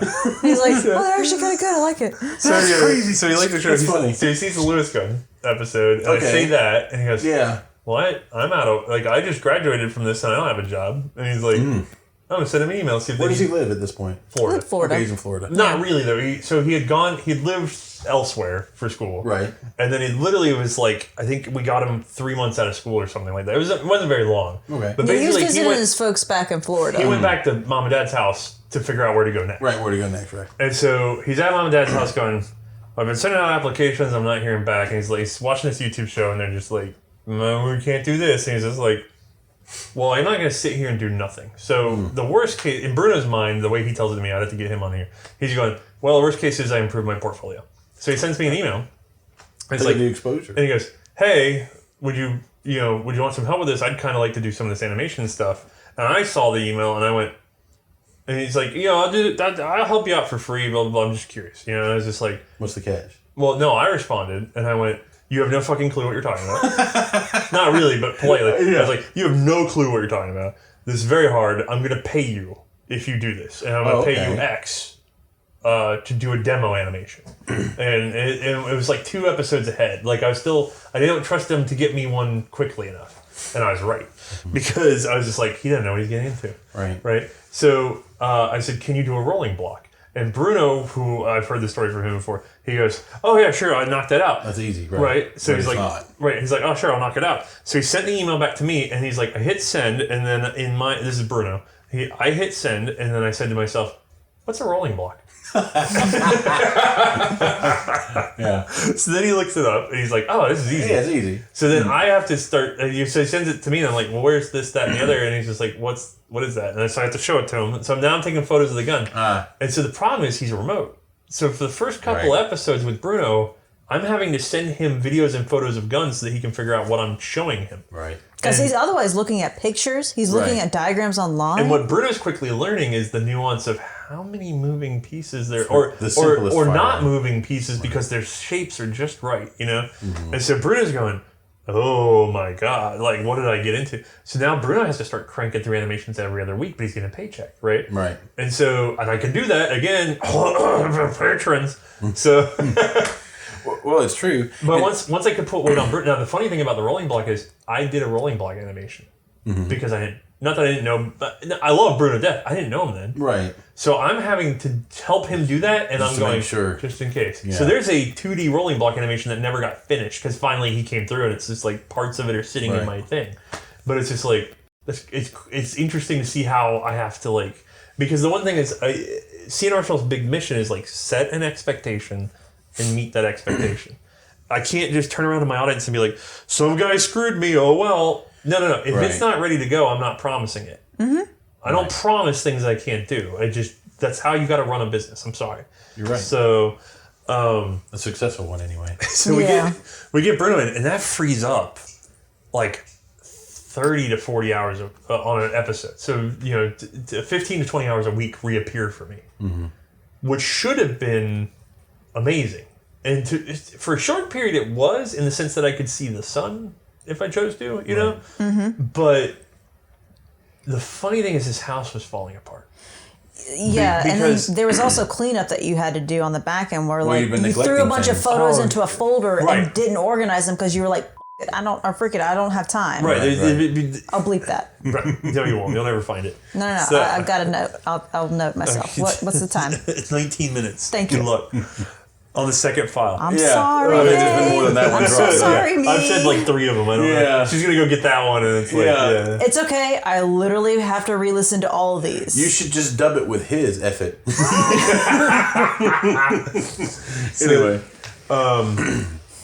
Anyway, so we get Bruno in, and it should have freed up all this time. But the truth was, I had gone too far for years. Right. So I had neglected family, Right. friendships. I had Your own health? Okay, so that's the other part is by the time we hired Bruno, we couldn't really afford to hire Bruno, but I had to. So I sold some stuff to hire Bruno because I was also starting to lose money because I was in the doctor's office every other week. Right. Because I was starting to have heart palpitations. I vaguely remember this. Because I just couldn't, you can't not sleep one night a week for 3 years. Yeah, and eventually just it work has a and do toll nothing. on your physical body. Yeah, and so I was falling apart. I'm still sort of recovering in a way, but it's been slow. Not to mention just being still for Oh, that long yeah. and not Yeah. moving Sure. your body. That's how you being get that stroke or sedentary, whatever. you do get messed up. Yeah, you just, I mean, It's not you good have to for your exercise. circulation. You have to move it. You know, you have to do something. But I mean, there was a period where people like you have to take a 15-minute break for every 2 hours that you sit at a computer or something like that. I forget the thing. Yeah, and I was like, if I multiply that out, I won't deliver the episode. Right. Like I literally couldn't do it and deliver. You know. Right. And so, again, there's a reason why there's only one C&Rsenal. Like Right. it's because it's one insane. You know, you ever see the thing Hampshire, the guy that's like making an underwater habitat for hamsters? No. Yeah. He's got a It's project. great. Was it real? Yeah. Yeah. He's like some kid He's that got, like, wants to. His dream is to have 36 hamsters versions live to get into underwater. the one that he wanted, or something crazy like that. Anyway, Just, okay. yeah. So it's like I It's put myself one on the. man's. It's one man's crazy dedicated push. I'm on the same sanity level as that person. Is what I'm saying. Like I was just like, no, I'm doing this. I'm gonna do it. I mean, Right. he gonna- succeeded, I'm but gonna God, I'm gonna the point crunch- that he had to get there. I'm gonna crunch 600 pages of book into every other week, and then visually represent it in a way that people understand, and fire the gun. Right. And provide the ammo, and so anybody that's used to video production is just like, what the hell? Like, Yeah. the people who know, or like the people, by the way, nine times out of 10 people that show up and they like the content, they're going, you should put out more. You're like, Yeah, they don't understand. yeah, but I don't blame them, because to them No. it's just, they consumed it in an hour and a half, Right. so, you know, It what took did you it a take, week. 3 hours to Yeah. do? Yeah. So, If only a week was that. If it was only easy to just get one a week. yeah, right. So, But yeah, so basically, you were able to bring Bruno in, and that freed up time and allowed you to kind of reassess. So when I got Bruno in, what I found is I had enough backup time to do proper fundraising. Mm-hmm. And so that allowed me to sell Patreon. Is this the first T-shirt campaign? I believe so. Yeah, I think so. Maybe I don't know. second. Maybe not. It allowed me to do some graphic design though. Yes. And I do know merchandising went up when now It's almost a sin that you aren't purely in the graphic design scene, because you have an No. eye Really? No, for no, that no. stuff. You really are good at it, though. Yeah. But you know, your number one, like, feature is, I guess, for lack of a better term, is networking. I've You are never really good at seen that. somebody. The fact that Bruno wrote you an email, and then you were like, well, you knew how to keep him to do it. Because if you decided to do it for free, maybe not. But you know, I'll pay, and you knew how to do that. That's actually a skill, and that's why your show took off. Guarantee it. Mm-hmm. Because you have that ability. I don't Even know. our friendship was by you just, I'm going to be your friend, and that's going to be the end of it. Yeah, I do that a lot now. I love that. but You that's- pushed you were like, we're friends now. We're gonna be friends but now. I'm not Right. certain. We're If we go- friends now. To be fair, I genuinely like people. Right. And but seeing it comes across, and you're a genuine person, and May and I had this conversation. We went to Louisville. It's like you can't meet a stranger. Who, me? Yeah. It's just like as soon as you start To talking be fair, to can somebody. I point out that you broke my heart, Kevin? Did I? You're not my best friend. You're not my best friend. Yeah, Oh, I'm not. No. Okay. Yeah. you're mine. The Yeah. two of you, thick as thieves. Yeah, yeah. Kevin and May true. hang out on our Discord server and watch movies together and watch cooking shows together. We do. Well, yeah, I do Like- really like square eggs. Like, Well, you know. I don't know what frequency you two are on, but you two are the best buddies now. And then nuts to old Othais. Oh, Well, what'd you learn? You got to work harder at that. Yeah, that's I right. learned that I can't watch YouTube as much as you guys can. Well, that's true too. And Yeah. you didn't chase cows in a Jeep. That's true. There was a moment with that. That Yeah. was nice. That was on the machine guns. Do you want to tell was. your cow story? I mean, that was fun. So It's the, literally a show of tangents. Like, go nuts. okay, Like, my tangent. tangent. Fine. Yeah, that's true. I haven't had my tangent. This is my tangent now. What time is this thing? We are easily into like hour 2 or something. If you're still listening to this, you're wow. This to be fair, they don't do it all at once. They do it when they're in the car on a long drive. So this is actually pretty standard for patrons. This might be a little bit longer than the normal one for a patron, but just enjoy it. Be here for a while. Come back when you can't finish it. So we were at the IV-88. And I can say the right number. We did the machine gun thing. Yeah, when we did the machine gun thing. So we had the MG08, we had the Hotchkiss 1914, and we had Lewis gun and something else. I can't remember. Shoshaw. Yep. So we showed up with all the guns, and we had a big old day set up. And we're setting up on the range, and there's targets downrange, and we're having a good time getting ready. There's chicken biscuits. That was nice. Yeah. Yeah. Chicken run. Yeah, that was pretty good. Small secret about IV-88. Yeah, small secret. Where their range was set up, there were cows nearby, and it's not that it was. They were very mindful of the cows and where they're at, but the problem was that occasionally IV-88 guys would shoot watermelons and things like that. Have you ever filmed the cows? No. Why is he not doing that? You know how people would love that? Well, because I don't think people understand like how safe it is because we do put them away from where all the they're thousands of yards. Yeah, they're nowhere near. But if somebody sees a cow, if somebody sees a cow, they're going to have a cow. But it's adorable. I'm sorry. Anyway, the funniest thing about the IV-88 range is that because Eric shoots a bunch of fruit, the cows hear gunshots. And they come over. Yeah, because they know there's going to be fruit. Kevin's job is to chase the cows in my Jeep. So Kevin would be like, all right, I'm going to go get them. And I was like, can I come? And every half hour or so, you'd have to stop production, chase them all the way to the other side of the property. Yeah. And there was that one particular cow that really didn't want to come out. I forget who he was. Yeah. Well, it's Mae hanging out the side of a Jeep yelling at cows. Yeah. Doors off, top off, and she's just tucked in and going, and I'm like, okay, this is what we did. It was fun. Yeah, and just chasing him around, it was fun. Well, what did you learn? You should have been there for that magical moment. Then maybe you could have been his best bro. That was your favorite part of that whole day. We filmed all the machine guns. Everybody loved it. Mae was just like, I chased the cows. I had a chicken biscuit and chased the cows. I had a good day. The other funny thing about that day, again, because you guys mostly deal with non-Deep South people, right? Is poor Eric. I love Eric to death. By the way, I don't care. Like, I understand some people love and hate Eric or whatever else. There's no one sweeter. No. He is a sweet boy. You can like or dislike his opinions or his tastes, or you can call him whatever you want. I guarantee you the one thing that people don't know is that he is genuinely sweet. Mm-hmm. Yeah, he doesn't know you, and he'll open his house to you. You can sleep in his house. Yeah. You can be a complete stranger and just come hang out with him. He's a very, very sweet man. He is a genuinely lovely person. Yeah. And then he goes on air and he says whatever the hell he's thinking, and everybody argues with him and blah, blah. I don't care. And it's something that people need to learn. Who you are on camera is not always who you are as a person. Sweetest person I think I know. Like, just sweetheart, you know? And then the other thing is he let me ride his motorcycle. Chad's the talkative He didn't even know me. Yeah. In person, Chad. Chad will get you. Yeah. In fact, we laugh about it. Like, we told Chad, so how was that 2 hours? So like, and it's not boring. It says we engage. But yeah, on camera, it's like he does. Yeah, it's weird. It's a weird thing. And Eric's the quiet one. Right. Mm-hmm. Eric doesn't speak. Well, I've learned that if you talk to Chad, it's like, what are you doing? He's just like, I'm doing this, blah, blah, blah. And it's just like, oh, what is that? Uh-oh. Yeah. Because he will tell you what it is. Oh, yeah. Which, by the way, I kind of enjoy. Yeah. So he doesn't just do the surface level. He gives you all of it, which is great. He delves deep into things. He is definitely... He's a true Southerner, though, because he tells you personal things very quickly. Yes. And you're just like, I know a lot. Did not need to know that. Yeah. I also have... There have been some self-care tips that I have taken from him. Yeah. Except for the sandal thing. I'm not into the sandal thing. Right now, he's over that. Right now, he's... Wait, hold over on. Sandals? Is he wearing toe shoes or something? Does he wear closed-toed shoes?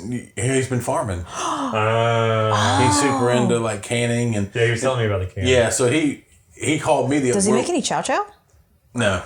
Oh. We need to get him on chow-chow. We don't do that in Georgia, though. Nobody does it, but they do it. It's one of those forgotten arts in the South. It was definitely one of those things that we used to do when we were poorer. You know? Maybe. To be honest, my dad eats it, and lives in Florida now. Right. And then that's it. Some people. Well, my mother grew up in Florida, so maybe it's a Florida cracker. It might be because my dad grew up in Florida, So, but chow chow is not really a thing where we are. I knew about it, and I was in the upstate of South Carolina for a while. I was gonna say chow chow is literally Southern kimchi. Yes, it is a similar process to kimchi, but they put sugar in there. It's cabbage and sugar and whatever else. Chow chow is the kimchi, what sweet tea is the tea. Yeah. It's funny. My wife. This is a quick one. She makes this her sweet tea will kill you. Right. Like it gave me diabetes. Right. And so she was like, I'm just going to put 1.5 cups of sugar in this from now on. I'm like, that's still a lot, lady. And I was like, what were you doing before? She goes, I don't know. And I was like, you don't know? And we're talking about like just a standard pitcher, right? So 1.5 cups is still like 2/8 of it, I guess. Mm-hmm. So it's still a lot. And so I was like, well, just how much? And it was like half a bag. For anybody that's not from the South, like a pound. I'm going to let you in on a secret. This is a big secret. Are you ready, guys? When you come down here and you order, some of them want sweet tea, but then they are upset because of how horrifically it's like. Oh yeah. Here's the thing. It's syrup. Mix some water in. No. It's not even that. All sweet tea in the South is technically concentrate. It's just that some people can drink the concentrate, right, and some people can't. So if you can't drink it if you want a regular sweet tea, not a concentrate sweet tea, you gotta order water. No. You order half and half. Oh, yeah. Or half and half. If they say, what do you want to drink? And you say half and half, I know a lot of you are thinking creamer. Right. But if you just, in any Southern restaurant, if you say, what do you want to drink? And you say, I'll take a half and half, they will bring you half sweet, half unsweet. And that's the way to drink it. Right. If you don't drink that's good. Drink it it's normally, good that way. that's the way to do it. And they will know. There's no question. Yep. Right. And I've taught this to a number of Northerners, and they're like, "Oh my God, thank you!" It saves your life. I did not know there was a code for this. Yeah, that's very true. So about that being on track, Kevin. Yeah, I'm sorry. Sweet tea is important business. We were at Southern Kimchi. Chad, you were chasing the cows. You were chasing cows. Yep, and that was our first magical moment. So my favorite part of that day was, again, not dealing with regular Southerners, or not regularly dealing with other Southerners. Mm-hmm. You guys kept apologizing for the humidity. Mostly Eric. Eric was so that. It was weird. Yeah, we were you have to leave that one too. Sorry. So we're sweating. We're sweating constantly because it's hot and humid. Yeah. And Eric would see that we're sweating because he's sweating. Everybody's sweating. Yeah. Right. And he'd just be like, we could do this if y'all need. And he's like trying to like ice or shade or whatever. Right. If we need to take a break. And I'm just like, brother, I came here to work. And he's just like, yeah, but it's so humid. And we're just like, we're from, what? I was like, we live in a swamp on a river on the ocean in the South. And I was like, by the way, I ended up looking it up. There's like this weather chart that shows like, hot, humid, harsh. There's literally one that says miserable. There's like a heat graph. You and are like miserable. Like literally it's like this thing comes up. line. There's this purple thing called miserable. And I was like, we were playing the game on the Discord. We have yet to find another city in the United States that had the same misery as something specific about here. Right. And so like he's like, boy, it's been raining and blah, blah. I was like, this is easier. Like you don't know what we left. And it was like 80% humidity. Oh yeah, 80% Ian low. came here for that Project Lightning, and after day 3, he was like, I don't know how you guys do this. Who's this, Ian? Yeah. Oh yeah, because he's from Arizona. Yeah. Oh, yeah, It was miserable for him here. It killed him. No, I mean, it would kill me. He was enjoying the challenge, but he was just like, I don't know. Day 3, he was like, I'm ready to go. I'm done. Because it doesn't ever come off. No, you're never dry. You're wet.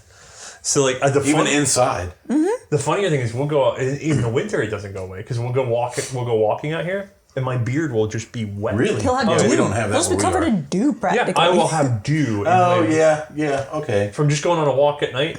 Yeah. Yeah, I see what you're saying. Yeah. Well, in fact, we're known. Georgia's known for humidity a little bit, not like here. Yeah. But when I was coming here, my old neighbor, he's an old truck driver. He was like, "You going to Charleston?" He was like, "Yeah." He was like, "Thank goodness you're going now. You wouldn't want to go in the summer." I was like, "Really?" He goes, "I will not go in the summer." I said, "You won't." He said, "I just will not." Well, we literally have a city next door called Somerville because that's where they send the women and the children in the summer so they didn't die of heat. Yeah. Like, it was just all shady oaks. Yeah, I can't handle it. Like, I mean, it's just. Anyway, another so you guys, poor Eric's apologizing for the heat. I was like, Eric, we're from Charleston. I kept having to tell him over and over. I was like, it's worse where we're from. Charleston. This is dry. The lowest humidity point is in February, and that average is 72. Golly, that's crazy. Yeah. Yeah. It was 30 when I left where I was. No, we don't have that. Yeah, it was 30%. I don't think we get below 50. I think I get a really, really dry nose if it gets below 50. Oh, really? I was getting bloody noses when we drove out to like Wyoming. I mean, just bloody noses. When I went to Oregon to see Leopold, it was like that. Well, I was on a mountain and it was in a high desert. And Siri was sorry about it. But no, it was in a high desert and all this stuff. And so, yeah, I know what you're saying. I couldn't breathe. So. Well, I kept having to drink water. Yeah. I don't know what that is. I would get thirsty and I'd be like, why am I so thirsty? And it's doing nothing. What is this? Yeah. We're so used to drinking the air and ignoring actually getting a cup of water. You're just being like a frog and just absorbing it. You guys don't have internal kills. You only need 2 cups a day in Charleston. Oh my God, if that. Okay, so we're over there. So basically, you got through the whole Bruno bit of bringing him on, of getting him started. We're going to power through this. Oh, well, Jesus. it freed up enough time for me to think about what we were doing and reposition ourselves. You know what I mean? Like, because people really underestimate. You've got to position yourself. You got to get out there and talk to people. You know, so that amount of free time gave me enough to organize essentially Project Lightning. Mm-hmm. And Project Lightning was supposed to be a big boom for us. Okay. And so we did it so wrong. We spent so much money. We spent so much time. We spent so much stupid money. And time. I mean, just think about just shipping and insuring. Yeah. I mean, let alone the ammo and not knowing how much we need. So I had to have more than enough ammo. Like, I mean, it was just nuts how much money went into Project Lightning. And the amount of physical just doing it. Oh God, so we were. It's worse even for the days of. Tell them about the days of too. Well, we cut 1/5 of the project because we were going to do another day of filming, and then we were like, can't do it. Like, 'cause what ended up happening was we accounted for a lot. So let me get ahead of that. So ahead of Project Lightning, I went, there's no way this is going to work without Mae full time. We are on the cut. We were within a certain amount of money of having Mae full time in a reliable. Because the problem is it has to be reliable. You can't have her quit her job and then not be able to play house. And then 2 people quit and then it's over. So we were almost there. We were socking away a little extra, not really because we had debts, but we were trying to sock away a little extra money as a buffer. And I did a big fundraiser, and we socked that funding aside, which I was only able to do and handle because of the time I had from Bruno coming. Right. So then that gave us just enough leverage to get Mae in full time at a loss. So we were back to being like I had gone from making an okay paycheck to now. If we don't make another $200 at the end of this consistently, I'm going to start running debt again. You know what I mean? Like, it was a big reset for me because trying to pull over one whole person, because don't forget, it's not just paying her. Her income to the household disappears too. Right. So it's double. So you have to, if you try to match her income with the show, anyway, you get the idea. Right. So it was going to be like, uh-oh. So, but we had to make we were like, all right, Hail Mary. And the hope was Project Lightning was going to see us to at least 300,000 subscribers. That was last year. Yeah, that was last year. For anybody tracking. So that was the spring of last year. We released Project Lightning and YouTube sat on it. I mean, people love it and people mention it to me all the time. But it did not reach a wider audience. They mentioned us wanting us to do it again, and it's like... Yeah, it just reached the people that were there. Right. And then the production time on it was insane. Yeah, we accounted for the day of. So we actually had a schedule for each day, even just getting it, through the days for the producing, filming. And we didn't account for having to confirm all the footage and audio was there at the end of the day. Transferring the footage. Oh, yeah. Transferring Which is a big time. So if you notice on Project Lightning, the first 2 tests, Mae and I are kind of right there with Ian. We're a little slower than him because we don't shoot competition. Right. But we're okay. Especially like the first 100-yard, whatever, it's like we're all sort of in that ballpark of what the hell is going on. We're comparable, Right. Mm-hmm. And then Mae holds her own, she's... I fall off faster than you. Well, you fall one click down and then you sort of hold level. But then me, if you watch my performance in Project Lightning, it just starts going downhill. Like, the more you watch a Project Lightning, the more you're like, God, Othais is a fat idiot. Because he's just like, everything's getting slower the further we go in. You're just dragging these machine guns around. Like 2 hours of sleep each night. No, none. Well, you didn't get but like 1 hour one night, I think. I think the first night I snagged an hour nap. and then the second night I didn't sleep.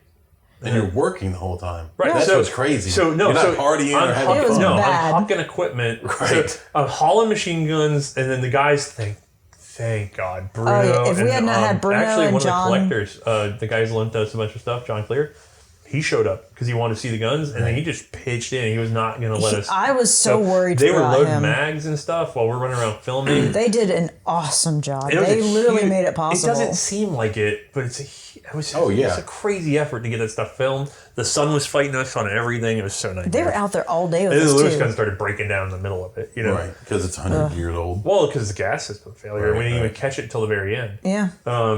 Which tells you something about the Lewis gun. It was literally the gas tube was being held on by carbon, you know? Oh, And it was okay. just slowly getting shook loose. Yeah. So, anyway, the whole thing for me was just Project Lightning involved Ian getting 6 or 7 hours of sleep, I think. Her getting like 5 at most, I think. And then me getting none. So it's just like by the date. My favorite was like that first night I about fought you on it and you were like, one of us has to be coherent. I was like, somebody needs to be able to run the cameras tomorrow. And you're like, ugh. And so you went to bed. Yeah.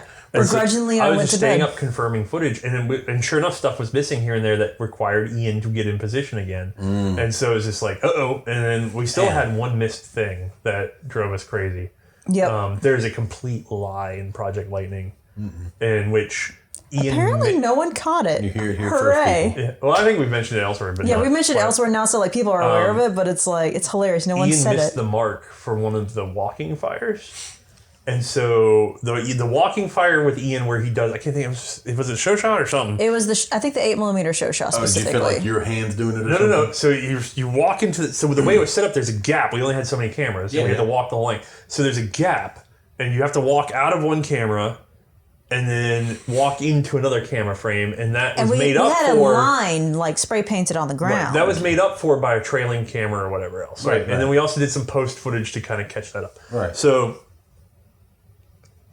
Ian missed this mark and just ended up just out of frame. You can see half of Ian, which is worse than none. You know. Right. So you're like, uh-oh. And he's gone. Like, he'd already gone he's home. And we home. just missed somewhere in all that mess. I missed it. And I was just like, oh my God.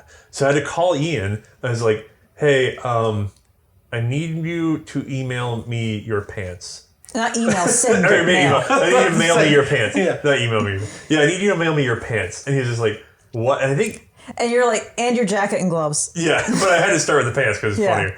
And so he's just like, what? And I was just like, so I told him what was missing. I was like, we're going to have to film a stunt double, essentially. And you can't dress up in his clothes, so it had to be you. Well, so it was, we looked around the group and, And that was back crap, when no I one was like can- 40 pounds heavier too. Right. So I barely May had to squeezed squeeze into those Ian's suckers. pants because he has no hips. Right. So if you look carefully at the final footage, It's just a, Ian has a slightly less effeminate butt because it's May's. But we did it as this over the hip angle, Yeah. to try to hide that it's not actually, because we were just like, crap. So yeah, so I ended up with Ian's pants for a while. you That know, was funny. But there you go again, trying to make it better. Everybody else would have been like, "Oh, sorry, we missed this part," and that would have been that. They wouldn't have even They tried would to. have just no, done a no, little no, text I can't do that. overlay. Right, like, they would- here's they where he would- is. I can't do it. I can't take They you- wouldn't have mailed the pants. They wouldn't have done any of that. It would have been text. What she said. Here's text. This is missing. Sorry. And you know what? Nobody would have cared. I have a piece of footage that I have hidden away for you because May doesn't want it public because she Yeah. was not happy with her weight at that period. I By the way, so was not. May was really unhappy. Like, people have commented, because people always comment about May's weight in that period. It's because May came over. She ended up with she changed jobs. She ended up with a very stationary job, and then immediately after she came over to do production for us, and she got caught by the same thing that caught me in my weight, and I'm still fighting. Which is, once you're locked into editing that much, You're there. and you're trying to stay awake, so you start eating. Oh, Yep. and right. it's just like it gets on you It so catches fast. up on you real Oh, yeah. quick. I'm like Oprah. You can watch me in the show, and it's like fat Othais, thin Othais, fat Othais. And the problem is, it's like I was just like, I think I did like keto and I really lost a lot of weight and people were like, oh, you're looking really good. That, yeah. And then literally my guts stopped working because apparently I need something moving to it. Yeah. So like then I end up like literally in the hospital because I can't poop. Like and I was just like, oh God. So then I had to go back to eating. This is such a wonderful podcast. Dude, you know what the funny thing is? I don't shy away from it because I want people who are out there working hard to not feel lonely. Like I can't do the number of times where I looked around and I was like, that guy's got like, I know he's got $1 million a year coming in. Right. I know he's doing nothing. Not nothing, but I know he's not hustling like I'm hustling. Right. But then you meet him and they're like, oh my God, I'm so scared because blah, blah, blah. And you're like, I needed to hear that. Yeah. Mm-hmm. And it's just like, to a lot of guys that are out there trying to hustle, we're the big show. And I'm half broke all the friggin' time because I'm trying to expand. Right. Because I'm so terrified of the irrelevant bug catching up to me. You know what I mean? And so there are people that got past the post that are doing fine. Right. They have enough they have savings accounts. I don't know what the hell that is. You know what I mean? Right. So I would like to get us there one day. Yeah, we don't have the mass appeal. To be fair, we could, but we want to keep expanding, so we keep putting it into other projects. No, it's because I won't burn primer. If I'm going to be dead honest with everybody that's still listening at this point, if I were to abandon primer, I could make another show, even on a different topic, with all the knowledge I have now. I could triple my income. Oh, kill it! Yeah. But I would have to stop doing what I'm doing. Yeah. And I'm not trying to say this is like cocky. I'm just saying like I now know how to position and move, and I know how to work, and I know how to do things and self promote, and I could do it. Oh yeah. Or I could go do it for someone else and double theirs. You know what I mean? I could quit this and go work for certain companies. There's companies that would be very happy to be like, we'll pay you X amount of dollars a year, which is triple what I make. Right. You know what I mean? Quadruple what I make. Right. I don't want to do it. Right. It's just stubbornness. It's the same stubbornness that got the show started. Right. So those people that are kicking in, and I know we're saying that a lot, but also usually we're talking to our patrons, so I'm normally talking to them. So now I'm talking to the general public. But the people are kicking in, thank you for not making me go do that. Like, I would rather do this because this is what I care about. But as a concession to that, we would really like to hit our funding goal so that I can get in enough help to spin up a couple I would like to experiment more. Did you need to set up another goal? I did actually. I adjusted it. You did? Okay. Yeah. So the current goal is set. Good. And the idea is to reliably bring in help enough so that we can spin up multiple mini things to see what sticks. Because we've got a few ideas that we want to try out. The Shotgun series is a go. It's just, I got to get it. The problem with the Shotgun series now is we have enough material in that the show looks like it's going to happen. The problem with old shotguns is they're all broken. Right. So I have a backlog of gunsmithing I have to do. Right. And then once that's clear, then we can start launching that. But effectively, it is now one of those things that we are excited to get going. It's just a matter of when. Right. It's, again, well, the problem is we were supposed to have, about a third of our income from last year did not show up this year because COVID wiped out our ability to do the big fundraisers. Right. So we are 30% down in funding this year over last year-ish. The problem is we're also, I'd say about 25% down in expenses because we didn't do any travel. True. So we've only lost about 5%. It's hard to do the math. You know, it's easy to say gross we're down, whatever, but then net we're actually like, we're down some. We don't want to be down at all because we really still need to grow in terms of sustainability. Oh yeah. I don't have anything looking like, I don't have $1 spent towards my own retirement. You know what I mean? Right. Not one, because everything got thrown into the furnace to do this. So, how many more primers do you think you have? I mean, for the World War I. For World War I. I want to say I have to double check it. Not counting the neutrals. Right. If I could magic wand all the World War I guns, there's at least 40 we have not covered. Oh, wow. But the problem is I can't. And it's amazing that there's that many that you can't get a hold of, but there's that many you can't get a hold of. And that's not including the neutrals, like you just said. Yeah. There's some stuff I really want to talk about. I really want to see some more revolver stuff because I think people don't understand revolver mechanisms. Mm-hmm.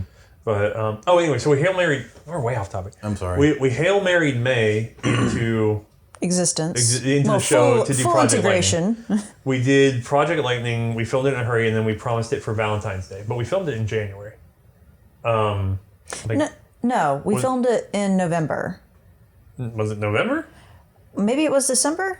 It was, maybe it was January. I think it was January, and I thought, we're not going to do, we're going to have to skip. I can't remember now. Oh my God, that time's We held off on the primers during Project Lightning.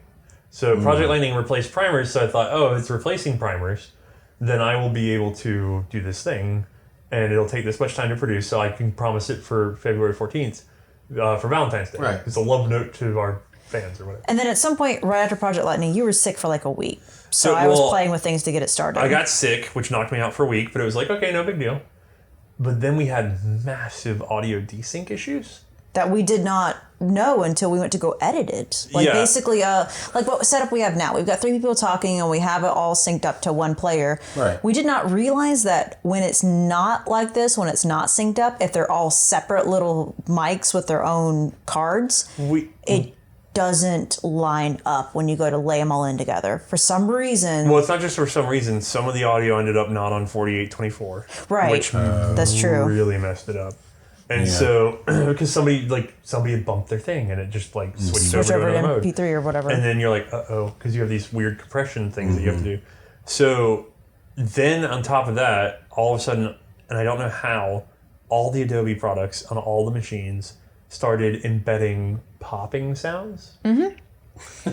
It's something that happens. And it's never gone away, but it happened on both machines all of a sudden in the middle of all this. So then we started having to we had stuff where we had just rendered it and they were like, okay, it's fine. And then we came back to it to put it together and we had to go back and recompile. So then we're having to compile things 4 or 5 times. Mm. And so, it's not small things. So it's like, for however many minutes it is the actual recording, it could be that or plus longer to compile it. And we'd promised February 14th, we'd done all this branding on it, right? Yeah, I remember. So the long story short is before that release, I was awake for, I want to say 45. No, it was longer than that. It was 50. I was awake for like 48 hours or so. Okay, it's so I just did 2 24-hour burns. You know what I mean? All together. 48 hours of working. Right, just work. Yeah, literally. He was at his computer. I brought him food and drink. Yeah, and then, you were doing the same thing. Yeah. But you were trying to get more sleep so that you could help keep me rolling. Right. But then I went to sleep for 7 hours, and then I stayed up for 65 hours. Mm-hmm. Oh, 64. Oh, I remember that, and then that's when it hit you. 64 hours straight. Yeah, I remember 50-something is when he had the hallucination. Around the 50-some-odd mark, I started having minor hallucinations in the corners. It's that thing where they talk about the walls start crawling or whatever. And so, I kept thinking something was moving in the corner of my vision, and you do that thing something's over there. And then I had to just keep telling myself and be like, you are hallucinating. Keep working. I remember and I just keep working. At hour 40-something for both of us, we both thought the other one was out to ruin something for each other on the project, and we had to separate rooms. Yeah, because then Mae started staying up on the 60-something hour binge. She started keeping up, so she ended up doing 48 or something like that. It was like I don't remember. It was something like that, yeah. And you normally don't go without sleep. In a chair on a computer. Yeah. Yeah, and at one point, my computer I set up, basically I'd have render farms set up. So my computer would be rendering something, I'd pull up a laptop, go into another room, and just start doing that. We had 2 laptops, an old desktop that shouldn't be doing it. You know what I mean? Right. We basically set each one up as a render farm, finished it, go to the next computer that's available, start working there. Yeah, and so we were just I had to do that thing where it's just you're just hallucinating, it's fine, and just kept working. And I had to leave the room at one point because I was like, I feel like you're out to get me. So then I finally got through my last part. You're not, but I'm really paranoid. Mae's just okay, I got this. We're going to make launch now. It's all here. It's just upload time. You go to sleep. It's all here. I will watch it for the upload and stretch. And then you can just go to sleep. I got it. I promise. Yeah. Something happened in the middle of all that I still had to go back and forth with Martin, who was really helping us out. Oh, yeah, because we also had product that we're trying to set up on the website at the same time. That's the other thing is we were trying to get the website ready to host the files. Because you wanted it all to be right. Because they had to be downloadable and they weren't encoded. And we had to get it to Martin to be encoded for the website so that they could be sold ahead of time. Because the whole point was you're supposed to pay $5 So I was helping Martin test it out and there were issues there and I was getting that sorted with him. I remembering how annoying that was. But luckily he was asleep. He was able to at least sleep. Luckily Martin was on it for getting that sorted out with me. I was just able to test things for him, so he was on it for fixing things. So it's one of those things where I finally laid down. This is the worst part. I laid down. I was there for about 45 minutes laying in bed, Because you think I'd just pass out. That's what I was going to ask. What's it like to sleep after not? I've never done. Oh no, it's great because I laid there and I went, I've forgotten how to sleep. Like it took me almost an hour to finally fall asleep because I was just like. Were you still working? Were you still like? No, I can't really remember it too clearly, but I just remember sitting there being like, just go to sleep. Like I was just like, just you close your eyes and then you sleep, and then by then I was just full insane. I don't know what it was. Like well, I mean, because like people who've worked a factory job, I understand. We did man cans at there, and it was way more popular than we thought. And so we had not anything compared to what you had. Right. But I was stationary for 10 hours, putting stuff in a box. Right. Okay. They'll drive you insane. So when I went to sleep, I was putting stuff in a box in my head. Oh God! As I'm sleeping, and I couldn't. I literally at one point, really, my arms were moving. I was like, "Go to sleep, dude. What are you doing?" And I could not put stuff in a box trying to go to sleep. So I was wondering, after 60 hours, if you're like just still rendering. No, because it's still too many moving pieces. Okay, it's not that. They're so dissimilar. Because don't forget, I do that, and I turn around and I have to do. You're doing other stuff. Photoshop work to get a logo together for a thing, or I was still doing HTML. You know what I mean? Like I still run. To me, that would be worse because you're still having to think about like. That's that was the big challenge because you start screwing it up. Right. Well, it's like I said, when we got Mae full time, it cleaned up more than it should. So let's say Mae takes let's say she took 30 hours of work off my schedule. Let's say that for a week, okay? Which is a lot. It doesn't free up 30 hours. It frees up 40 because since I'm already working 100 hours or whatever it is, I'm becoming inefficient. Like my brain's not reacting quickly. I'm getting tired. I'm working off hours. Right. So like I'm not doing that work efficiently after a certain point. And so no, it's been really nice. Having Mae full time has finally given me a chance to. At this moment with Bruno and Mae, C&Rsenal is doable. Right. You know what I mean? Like I can work. If I didn't have to do all the auxiliary stuff, I could work probably 35 hours a week. Right. Which is an impressive number, you know? Right. But I have to do merchandise design, merchandising. I have to answer emails. Other researchers have questions, and I have to help. Not have to, but they're going to help me. I need to help them. You know what I mean? Right. So like and we're gearing up for other little series here and there. So there's I'm doing preliminary research on a bunch of other stuff, as people are going to see with our new micro series thing that we're about to do. I noticed you're being kind of shady about it. Well, I don't promise what you can't deliver. We got to go out and film it. Okay. So it's true.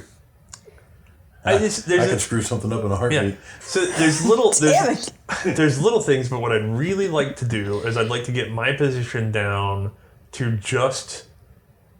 It could go several ways. If I could get a videographer and editor, then it would free up Mae to take on more of the sort of research and scripting role or something, and that might free up this side of what you need, like an assistant director kind of a thing? Yeah, well, no, because that's one thing, right? That's one way. But what if I have a business manager? Right. If I get a business manager, somebody that I can trust to talk to somebody I can trust to represent us to other organizations. Well, then I can go full research side and really just work on episode development. You know what I mean? So who I get, how much I can afford. That really sells. Now, if I could get both, I could go nuts. Because what I could do is, if I can get Mae away from that computer for editing, I can ship her off to finally do the sniper episode. Because we have a sniper episode I've wanted to do forever. But the problem is we literally can't do it until Mae has long-range shooting training. But I can't get her long-range shooting training because I can't afford it. And I can't let her go anywhere. Because I might know somebody. Well, really? Yeah. I know more than one somebody, actually. Okay. But again... free. I know. Go ahead. Free, cool. Fine. How do I give her up? You can't. Right. Yeah, I get that. For saying when that comes up, right. Don't forget that, because I will. I'm going to remember that. I'm talking that one away. To be fair, I know we can find, even if you have somebody for free, we still have to pay for the ammo. We have to get out there. No, I know. There's also time involvement. Yeah, she can't leave. Yeah, right. We're still... Because, I may be taking things off your plate, but I took other things and put them on my plate that we weren't able to previously do. Right. Yeah. Now... We're in a decent spot. Right. The problem is we're in the spot that most people think of themselves as being in from the beginning almost. You know what I mean? It's like, well, I'm going to work on this for 50 hours a week and get some help. And you're like, well, we finally made it there. We finally made it. We started in 2014. It's 2020. I just like my dream is a savings. We never remember to celebrate our my money anniversary. that I Yeah, me have, too, like don't my feel surplus money, like the money I have that I don't use to eat. Yeah. Oh man, it'd be Hey, so I made like 3 things of meatloaf today. I did. It was really good, actually. I'm glad you like it. I did. But it's been a long road. Yeah. I mean, I don't see how you did it. I know myself, and I don't have that discipline. I couldn't have done it. well, to be fair, I was not pissed, just empty. I don't know how to explain it. Like, just I had to make something, Right. and then the harder it got to make, Just driven. well, the harder it got to make, the more I was like, I'm making this. Right. I want it to exist, and it's going It's to like- exist. Defiant, like there's like a form of defiance against like everything else that was you beating know a you lot down. You know how a lot of people are through history. There's people that do great things. That's how they are. To be fair, I feel like I'm awful at this job. No. Well, You're okay at it. Thank you. I appreciate it. You're welcome. Yeah. Well, I listen to some of the other guys, and they blow through facts. But they're doing different stuff. They're not doing what you do. Well, they're doing stuff in which they don't have to go You went too far. Well, yeah, so that's the problem. I brought No. You went too far. I'm too multidisciplinarian on it because Yeah. I don't have the time to do the research to know everything off the top of my head. Right. So I talk to guys that do I see guys doing naval history or something, and they know so much more about their field than I know about mine, because what I'm having to do is digest one section at a time. Right. It's taken me so long to get the context, The new episodes are so much better because I understand so much more in context. But still, people will try to talk to me casually about, I don't know, G3. And it's just like, Right. I don't know anything about G3. I mean, next to nothing. Is it a roller lock? My knowledge of it is like casual high school kid playing video games almost. Well, give yourself more credit than that. But Yeah, compared to but- what you know about other stuff. I don't know. And so I feel bad because I'm just like, I'm so not good at my own discipline, but what I do is I form a conduit, and that's all I do. Is I'm like, all right, I am now going to snag every piece of data on this I can. I'm going to check it for the sniff test, and then I'm going to condense it and make it so that other people can understand it. Right. And then I move on to the next thing. And so It's like almost like a data dump where you're like, all right, now I got to free up all this space to fill it in. You're oversimplifying it vastly. It's a lot harder than that, what you do. Well, yeah, but that's really- a good. It's a good way to sum it up where description. people understand it, but I want them to understand how hard that is. I'm infinitely curious. Like, the thing that drives me crazy is that I know YouTube plays games with data. Yes. They say they don't. They say demonetized content does just no. I can watch the graph every time. Right. I'm sorry. I don't like to get conspiratorial. I'm not talking politics. I'm not saying that. I will say YouTube gaslights the crap out of creators. Yeah. Done. They don't answer questions straightforward. Everybody does They never that. will. Yeah. I can't get a straightforward answer on anything. It's like reading tea leaves. Better than Amazon.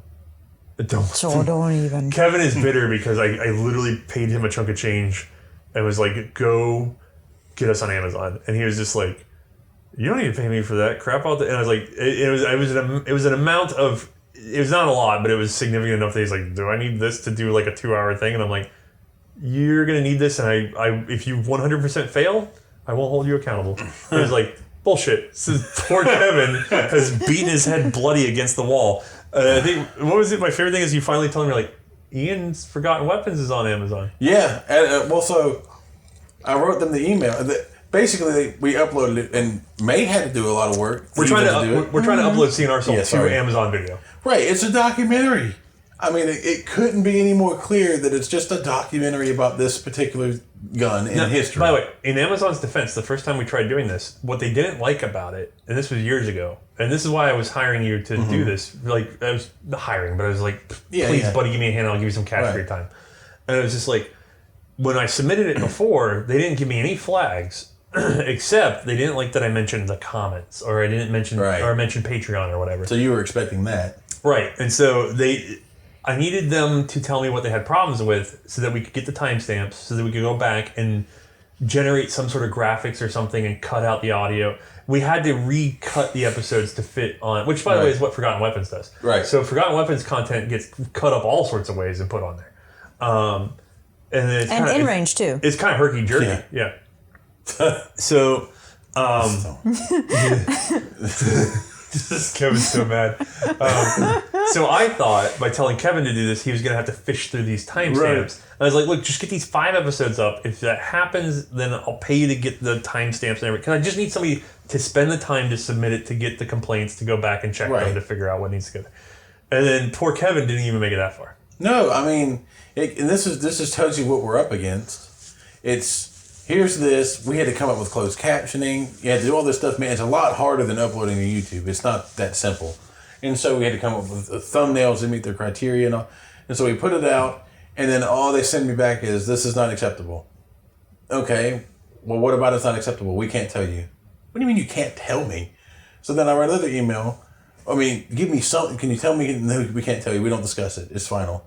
So then I send an email back going, well, this guy who does something very similar, but in fact there's less shooting, because I just assumed at this point it was guns. We all knew what it was. Right. I just wanted them to say it, so that I could address it. You're like, so here's Forgotten Weapons. Right, I can't rebuttal if you won't tell me what it is. We can't so here's Forgotten Weapons. These people do this. Here's this in-range thing, which they do this. And then it was, oh yeah, that's a good point. We'll get back to you. Awesome. I'm like, okay, fine. This is like 5 emails. This is like an actual personable email. Cool. Right. There's a human being there. This was 5 emails later. And I had written long emails about, I have this, and I made some stuff up. Like, I've got a bunch of documentaries that I filmed that I'm just trying to figure out what I can and can't post on your platform. I've got different subjects. I just need to know what it is. Because I wanted them to say it was guns. Right. And they just wouldn't. And so then, I think this was like 3 weeks ago. It was a while ago. Maybe not that long. Maybe 2 weeks. And I wrote it back, said, hey, haven't heard anything. Blocked. This message has not been sent. Like, no, actually, I'm sorry. Hey, haven't heard anything, yada yada. Yeah, the guys didn't get back to me. I can't tell you anything. But again, blocked. Yeah, that's when I got blocked. So Amazon has officially blocked us from contacting them about why we can't be on Amazon. Yeah, but they don't know that it's just going to keep. I'm not going away. I know you're not going away. Now you're just irritated. No, I want you to say it. Just say it. Well, I can't. Anyway, just say it's guns. That's all you got to do, and then I'll leave you alone. But you got to tell me. You can't just say. Yeah, but then they let other people on there because it's ludicrous. It's just whatever, man. You know, it doesn't make sense. I mean, it really doesn't. I'm late to every party though. Like I show up and everybody's like, "Hey, Othais is here. Turn off the lights." Yeah. Pretend we're not home. I feel like I'm the most rejected person in the gun industry. Yeah. It just was irritating, you know. It just. Kevin can't. No, I can't. It's just. Anyway. Everywhere I go, man, you have like the best product. Blah blah blah. Oh, thanks. I really appreciate it. Can we get any help? No. I love what you're doing. Oh, you got some loose change for me? No. No, bro. I love anything we can do to help. Yeah. Oh, help. You know what I do? I go to my Discord, I go to my Patreon, and I cry to them because it's all I got. Like I'm just like, thank you for friggin' getting it. Like it's just like my one little. We appreciate it. Thank you. Yeah. Literally the reason we can exist. Yeah. I think I made a post that fight the other day. I was just like, I'm just glad you guys are here. Like just yeah, the patrons are giving physical support, and then you've got like a good pack on Discord that's been helping you with translations or random bits of patent searches. Like sometimes I feel like a lunatic, like I've just put all this effort into a product no one wants. But I mean, several thousand people want it. Yeah, then you meet those several thousand people that totally want it. You're like, oh, thank God. Yeah. But the problem is the several thousand people that want it, and you guys know this because you're the ones that are listening this deep into this group. Right. You kept listening. You're the weird ones in your group. You're all the ones in your group that everybody's just like, what's that? It's made of wood. Like, or they're the ones that fell asleep and woke up now to the sounds of our voices. Good morning. Yes, that's true. Evening? It's time to go to work now. Make sure your bladder's not full. Give a little push if you got it. I understand. People wake up to go pee. Yeah. Oh, yeah. I don't know. What do you think, Kevin? Was it worth it? Yeah. It's worth it. You think so? I don't know. No. No, it's worth it. It's worth it on this end of it. If we were friends before this, I would have talked you out of it. Yeah? You think so? Oh, yeah. He'd have been nice. Oh, God, yeah. He was so nice. You can't do that. I mean, I did it. Oh, I know. But you don't know that going in. I'm sorry. Hold up. You would have told him that he can't do that? You do realize if you had said that to him, you would have done it. I know. But it just... I don't know how you did it. Let's say it that way. I know. I just don't know. Yeah, sheer crawling. Germany. Well, thank goodness you weren't 40 when you did it, because you'd probably be dead. Oh yeah. Oh yeah, that's true. I'll probably be dead at 40. But, yeah. I mean, so for the few more years we got, yeah, because on my end of YouTube, Can I point out, I had real health conditions from it. I started developing we know it's digestive now, thankfully, but a digestive condition that caused heart palpitations. I thought I was having a heart attack. It was just bad. mini strokes. Well, you So, still don't know you weren't. Oh yeah, you still don't know you weren't. To be honest, I went just to point out how weird my life is. I go to the doctor. You know what I mean? I was like, I need a new doctor. So I find a doctor, and I'm just like, yeah, I got all these problems. Blah blah blah blah. That particular doctor never got to the bottom of it. Okay. Yeah. I ended up having to go to specialists or whatever else. I had to go find my own way a little bit. He has ADD. So that particular doctor never got to the bottom of it. But you know what did happen? Don't I recognize you from somewhere? Oh, really? And then next thing you know, I hang out with him every week. He's one of my best friends. Oh. Never solved my damn problem, Doc. But, you know. It's that guy. He's a great guy. I met him. Oh, he's lovely. He's awesome. Favorite person on the planet. He helped me carry a $25 box. No, him and PP did. Yeah. Phoenix Fart on YouTube. Phoenix Fart on YouTube. Yeah. Check his channel out. It's great. He doesn't talk, but damn, is he a good shot? If he could talk, he'd put us out of business. He won't talk. Oh, he would. I keep trying to tell him that he needs to talk. I have never seen anybody pick up a contraption and just work it like it was natural. It was just him taking a step forward. Well, it's because he grinds them to dust when he's off camera, let's be honest. Oh, yeah, it's true. He totally does that. But, no, he cheats, though. He uses, secret Asian powers, yeah. That's what he says. He's the only one that could get the Burgess to do the whole thing the whole way through the day we tried it. We were all like, stupid, it's stiff. My and he's favorite just was like, boom, boom, boom. He was like, well, I saw you guys try it, and then I know how to do it. And we were like, F you. F you. All of us are trying to slam fire the Burgess, and the problem with the Burgess is you have to push your wrist forward while holding a trigger. Yeah, right. Which is so unnatural. I don't know how to explain how unnatural of emotion it is. That was my favorite. Yeah, you'd have to do it. I know what you're talking about. And then he just did it first time, and I was just like, F you. F you. Yeah. And your superpower. He's also the best videographer I know. Yeah. Because he gets good angles. He has an eye for what you need to film, how to film it. He does, really. Yeah. Mm-hmm. I could never hire him. He makes he works in an industry where his day job's perfectly normal day job. Right. He makes 6 times more. I mean, not really, he's not even wealthy. It's just that I'm poor. You're poor. Yeah. Right. It's he does. Why do we have to like guns? He does very well. Not amazing. He's not a millionaire. Right. He does very well. So F me, I could never afford Yeah, we him. could have done a show on 80s and 90s toys and just had a house full of toys. Yeah. Because we have that. I can't be a grown. I like them. The Micromasters would have been a good It series. would wash them out. Yeah. I have a couple little things that I like from my childhood. If I started just doing everything, it would wash it all out. It would stop having any meaning. Yeah, it would stop being fun. I mean, that's fair. I never got into toys, so that would have just been a new experience for me. Yeah, that's fair. I guess you go, okay, I'll go do a different series now. Yeah, thanks. Just let's make it another micro series. It'll make sense. They have guys that do those. Videos. You could go watch them. Yeah, that's effort. Yeah, see? You just want me to do it. Yeah, that'd be pretty good. Get a good history on it. Oh my God. See where I'm going? I do. But coming from where I came from, as far as the videos, our videos, 10 minutes long, still take about 3 or 4 hours of video just filming, and then Chad has Chad has to sit there and edit. That man, he's a hard worker. I've seen him just go from range to literally be like, all right, bye guys, and he puts his headphones on, and then he is editing that video right then and there. But then, say we have 10 hours in an episode about probably that would be a lot, to be fair. Yeah. 5 to 10 hours done. And that sounds nice. You're 5 to 10 hours of just uploading. Realistically, that amount of time is if you think about an episode, and this is the thing that's hard to track too.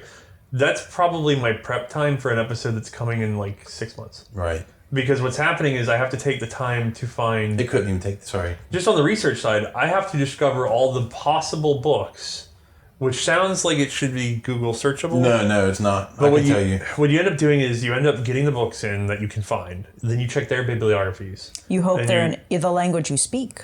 No, they're never in the language I speak. Yeah. So you get in there, you get in those books. So if they're in a foreign language, you have to scan and OCR them, because I've had unlimited number of people wanting to translate for me. I've tried on about 7 occasions to get a full translation going from someone to skim. It's impossible. Because they can't. No one can translate a whole book for you. That's a full-time job for a year. Right. You know? And then you can't trust somebody to read it for you because they don't have the context that you have, and they miss stuff. Right. So I have to OCR it, and then May technically does it, and then I have to go through it in the foreign language and basically Google Translate and grab essentially names and dates and what's transacting, which is fairly easy, thankfully. And then every once in a while, I get where it's like the context is lost, so I'll have to copy a paragraph, send it to a native speaker. And then I'll have to say, here's the context. This was from here. And I have to give them a little history lesson. And then I have to be like, what the hell does this mean? Over half the time, they are unable to determine it. Right. Because they're just like, I still don't understand what they're saying here. And it's just like, okay. So... yeah. I mean, and one of the projects we're talking about doing that I was helping on a little bit with sourcing some ammunition thing, I had a taste.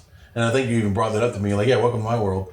Where I was like, well, they're saying, you can't ask anybody because they're all full of shit. Right, because I went on a forum and said, hey, I'm looking for this particular thing. Why was it done this way? It was just the way it's done. No, why? That's just the way it's done. No, stop. That's not why they did it. That's right. Stop saying that to me. And then it's, well, get this book and this book. Those are the wrong books. And I not knowing, he was like, oh, they get the book. And, fortunately, they're not $600 books. They're like $10. So I got the book, and I was like, no, that book didn't tell me. And then it was, hey, that's the way it's done. I was like, okay. And so, That's the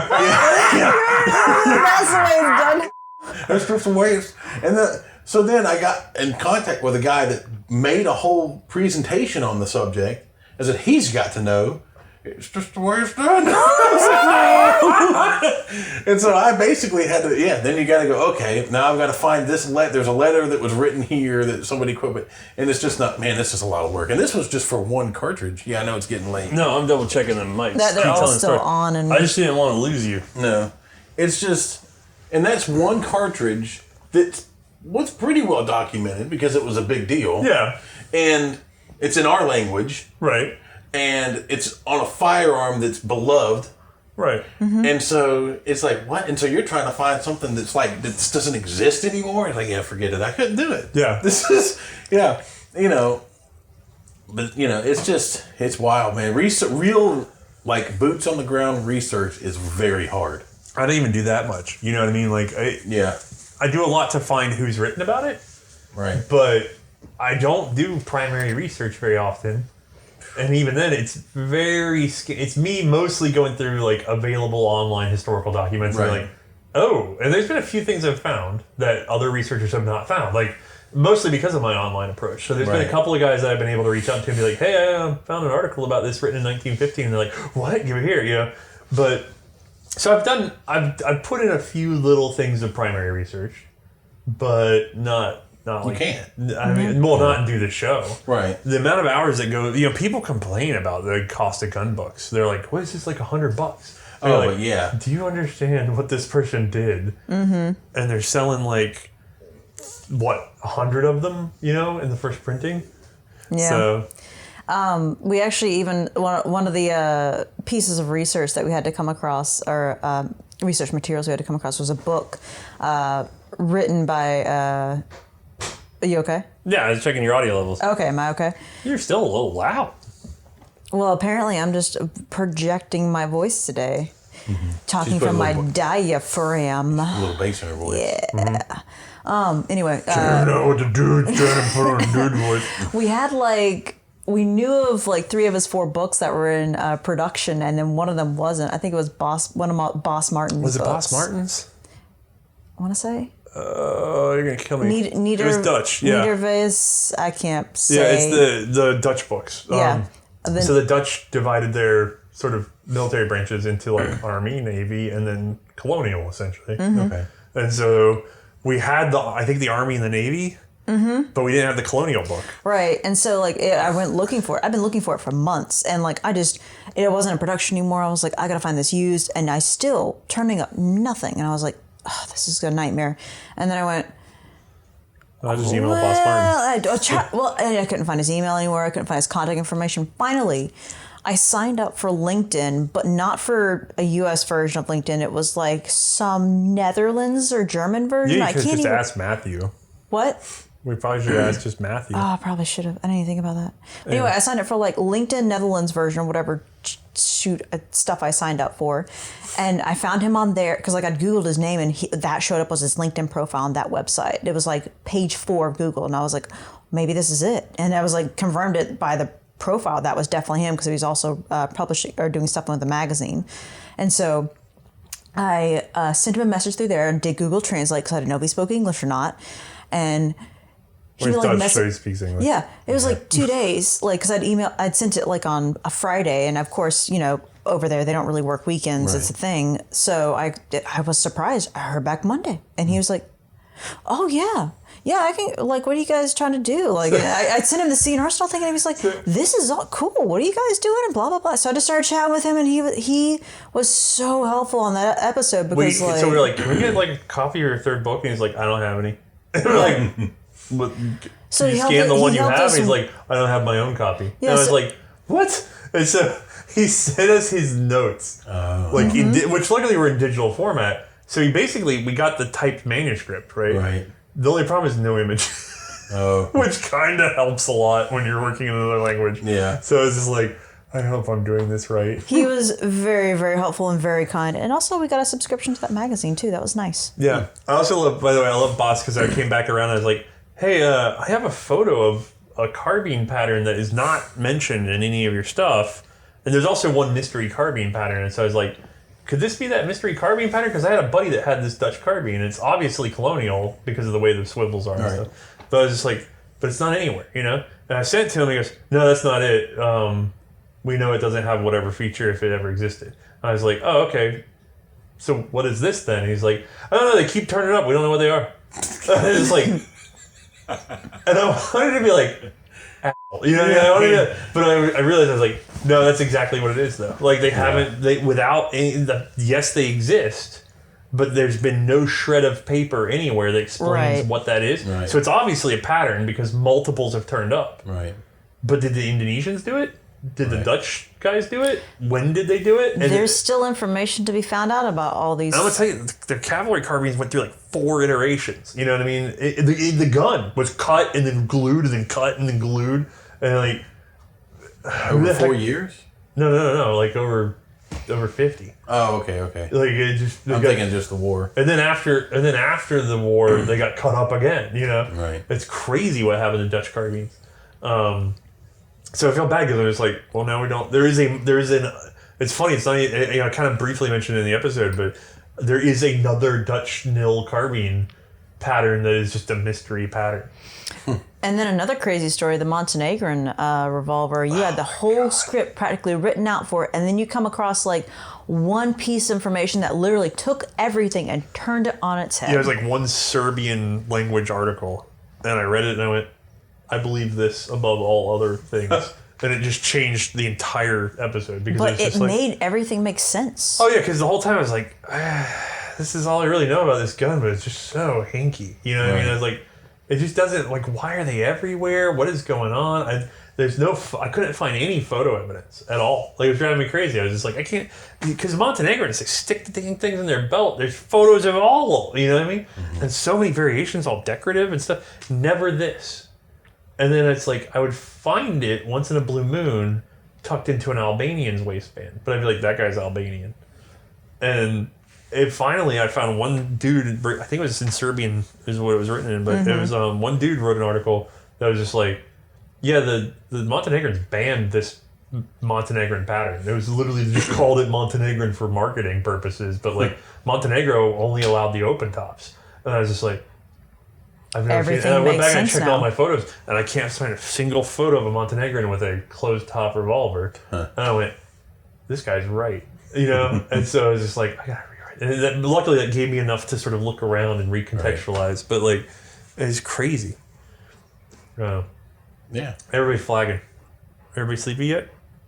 I mean, at some point, we have to sleep just because we have to go out filming tomorrow. We haven't even hit 4 hours yet. Oh, my God. So, anyone that's still listening, you are officially considered a dedicated They have viewer slash They listener. have one thing we don't. They have a pause button. Yeah. This is true. So we have been told several people pause it and come back to these. Well, a lot of the guys get really excited when they're long because they can go to the gym and play it for a little while. Or they're pause it, going come on a back trip to see, their grandma, and they're just going to play it. Oh, I got truck drivers. Yeah. Actually, a lot of people listen to our regular episodes without even watching them. Yeah. So this is going to be massive. If you made it all the way to the end, congratulations. I guarantee you the comments are going to be full of people complaining about how long this is because they're regular viewers. Yeah. But Or new viewers. Hopefully this was insightful into how the show got created and where it wants to go. Yeah.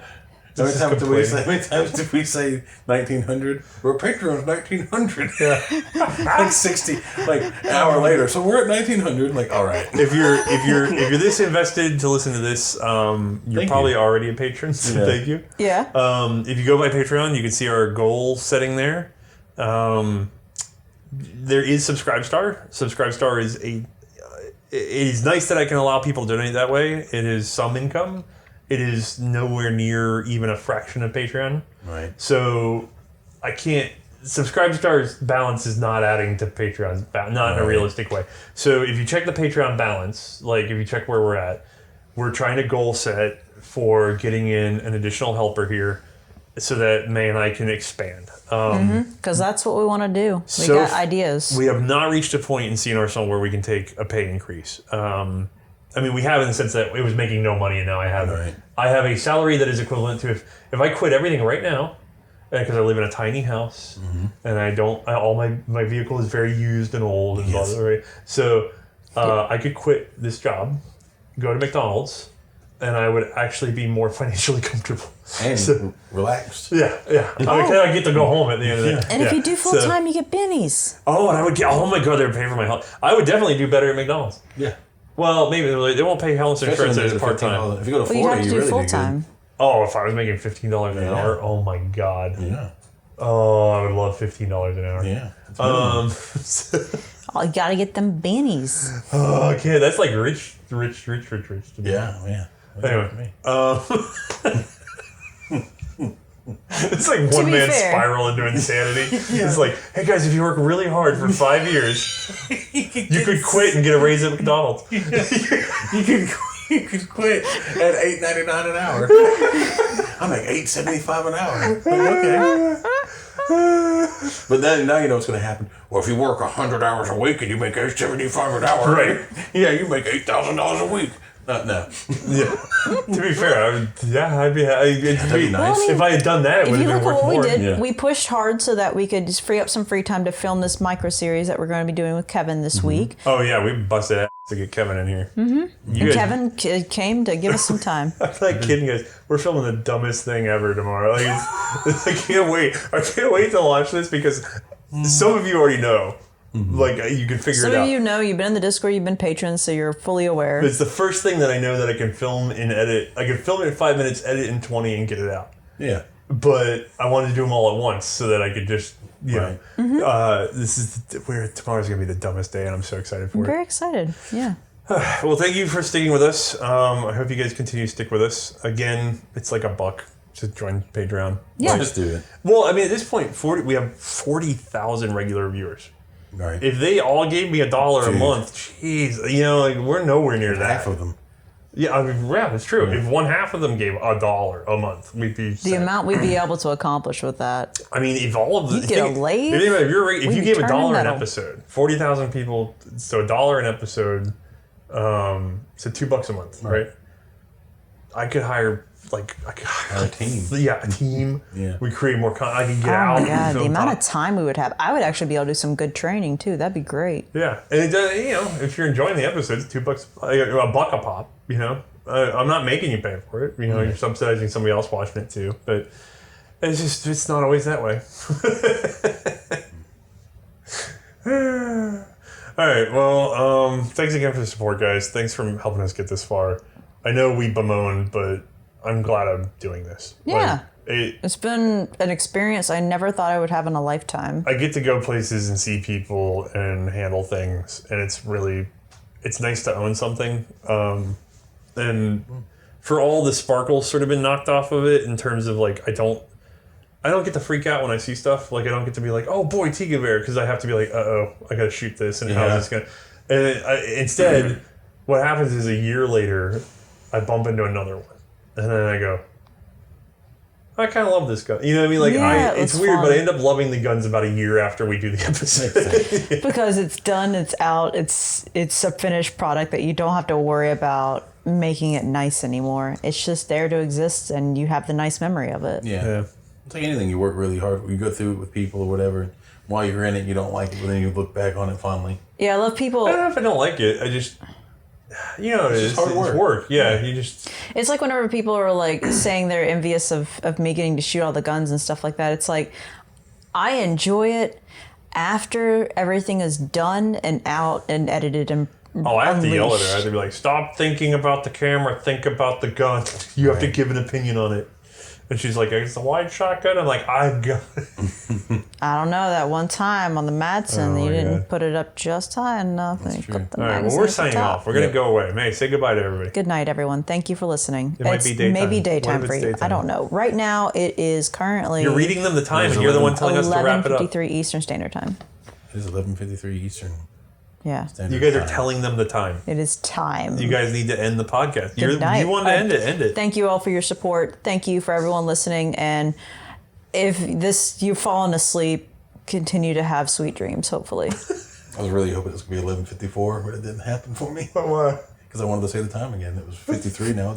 I mean, you're describing wanting to say the time. I am. I've got it in there anyway. I'm These clicking poor the people are so wanting push to the sign button, off. Othais. I am the button.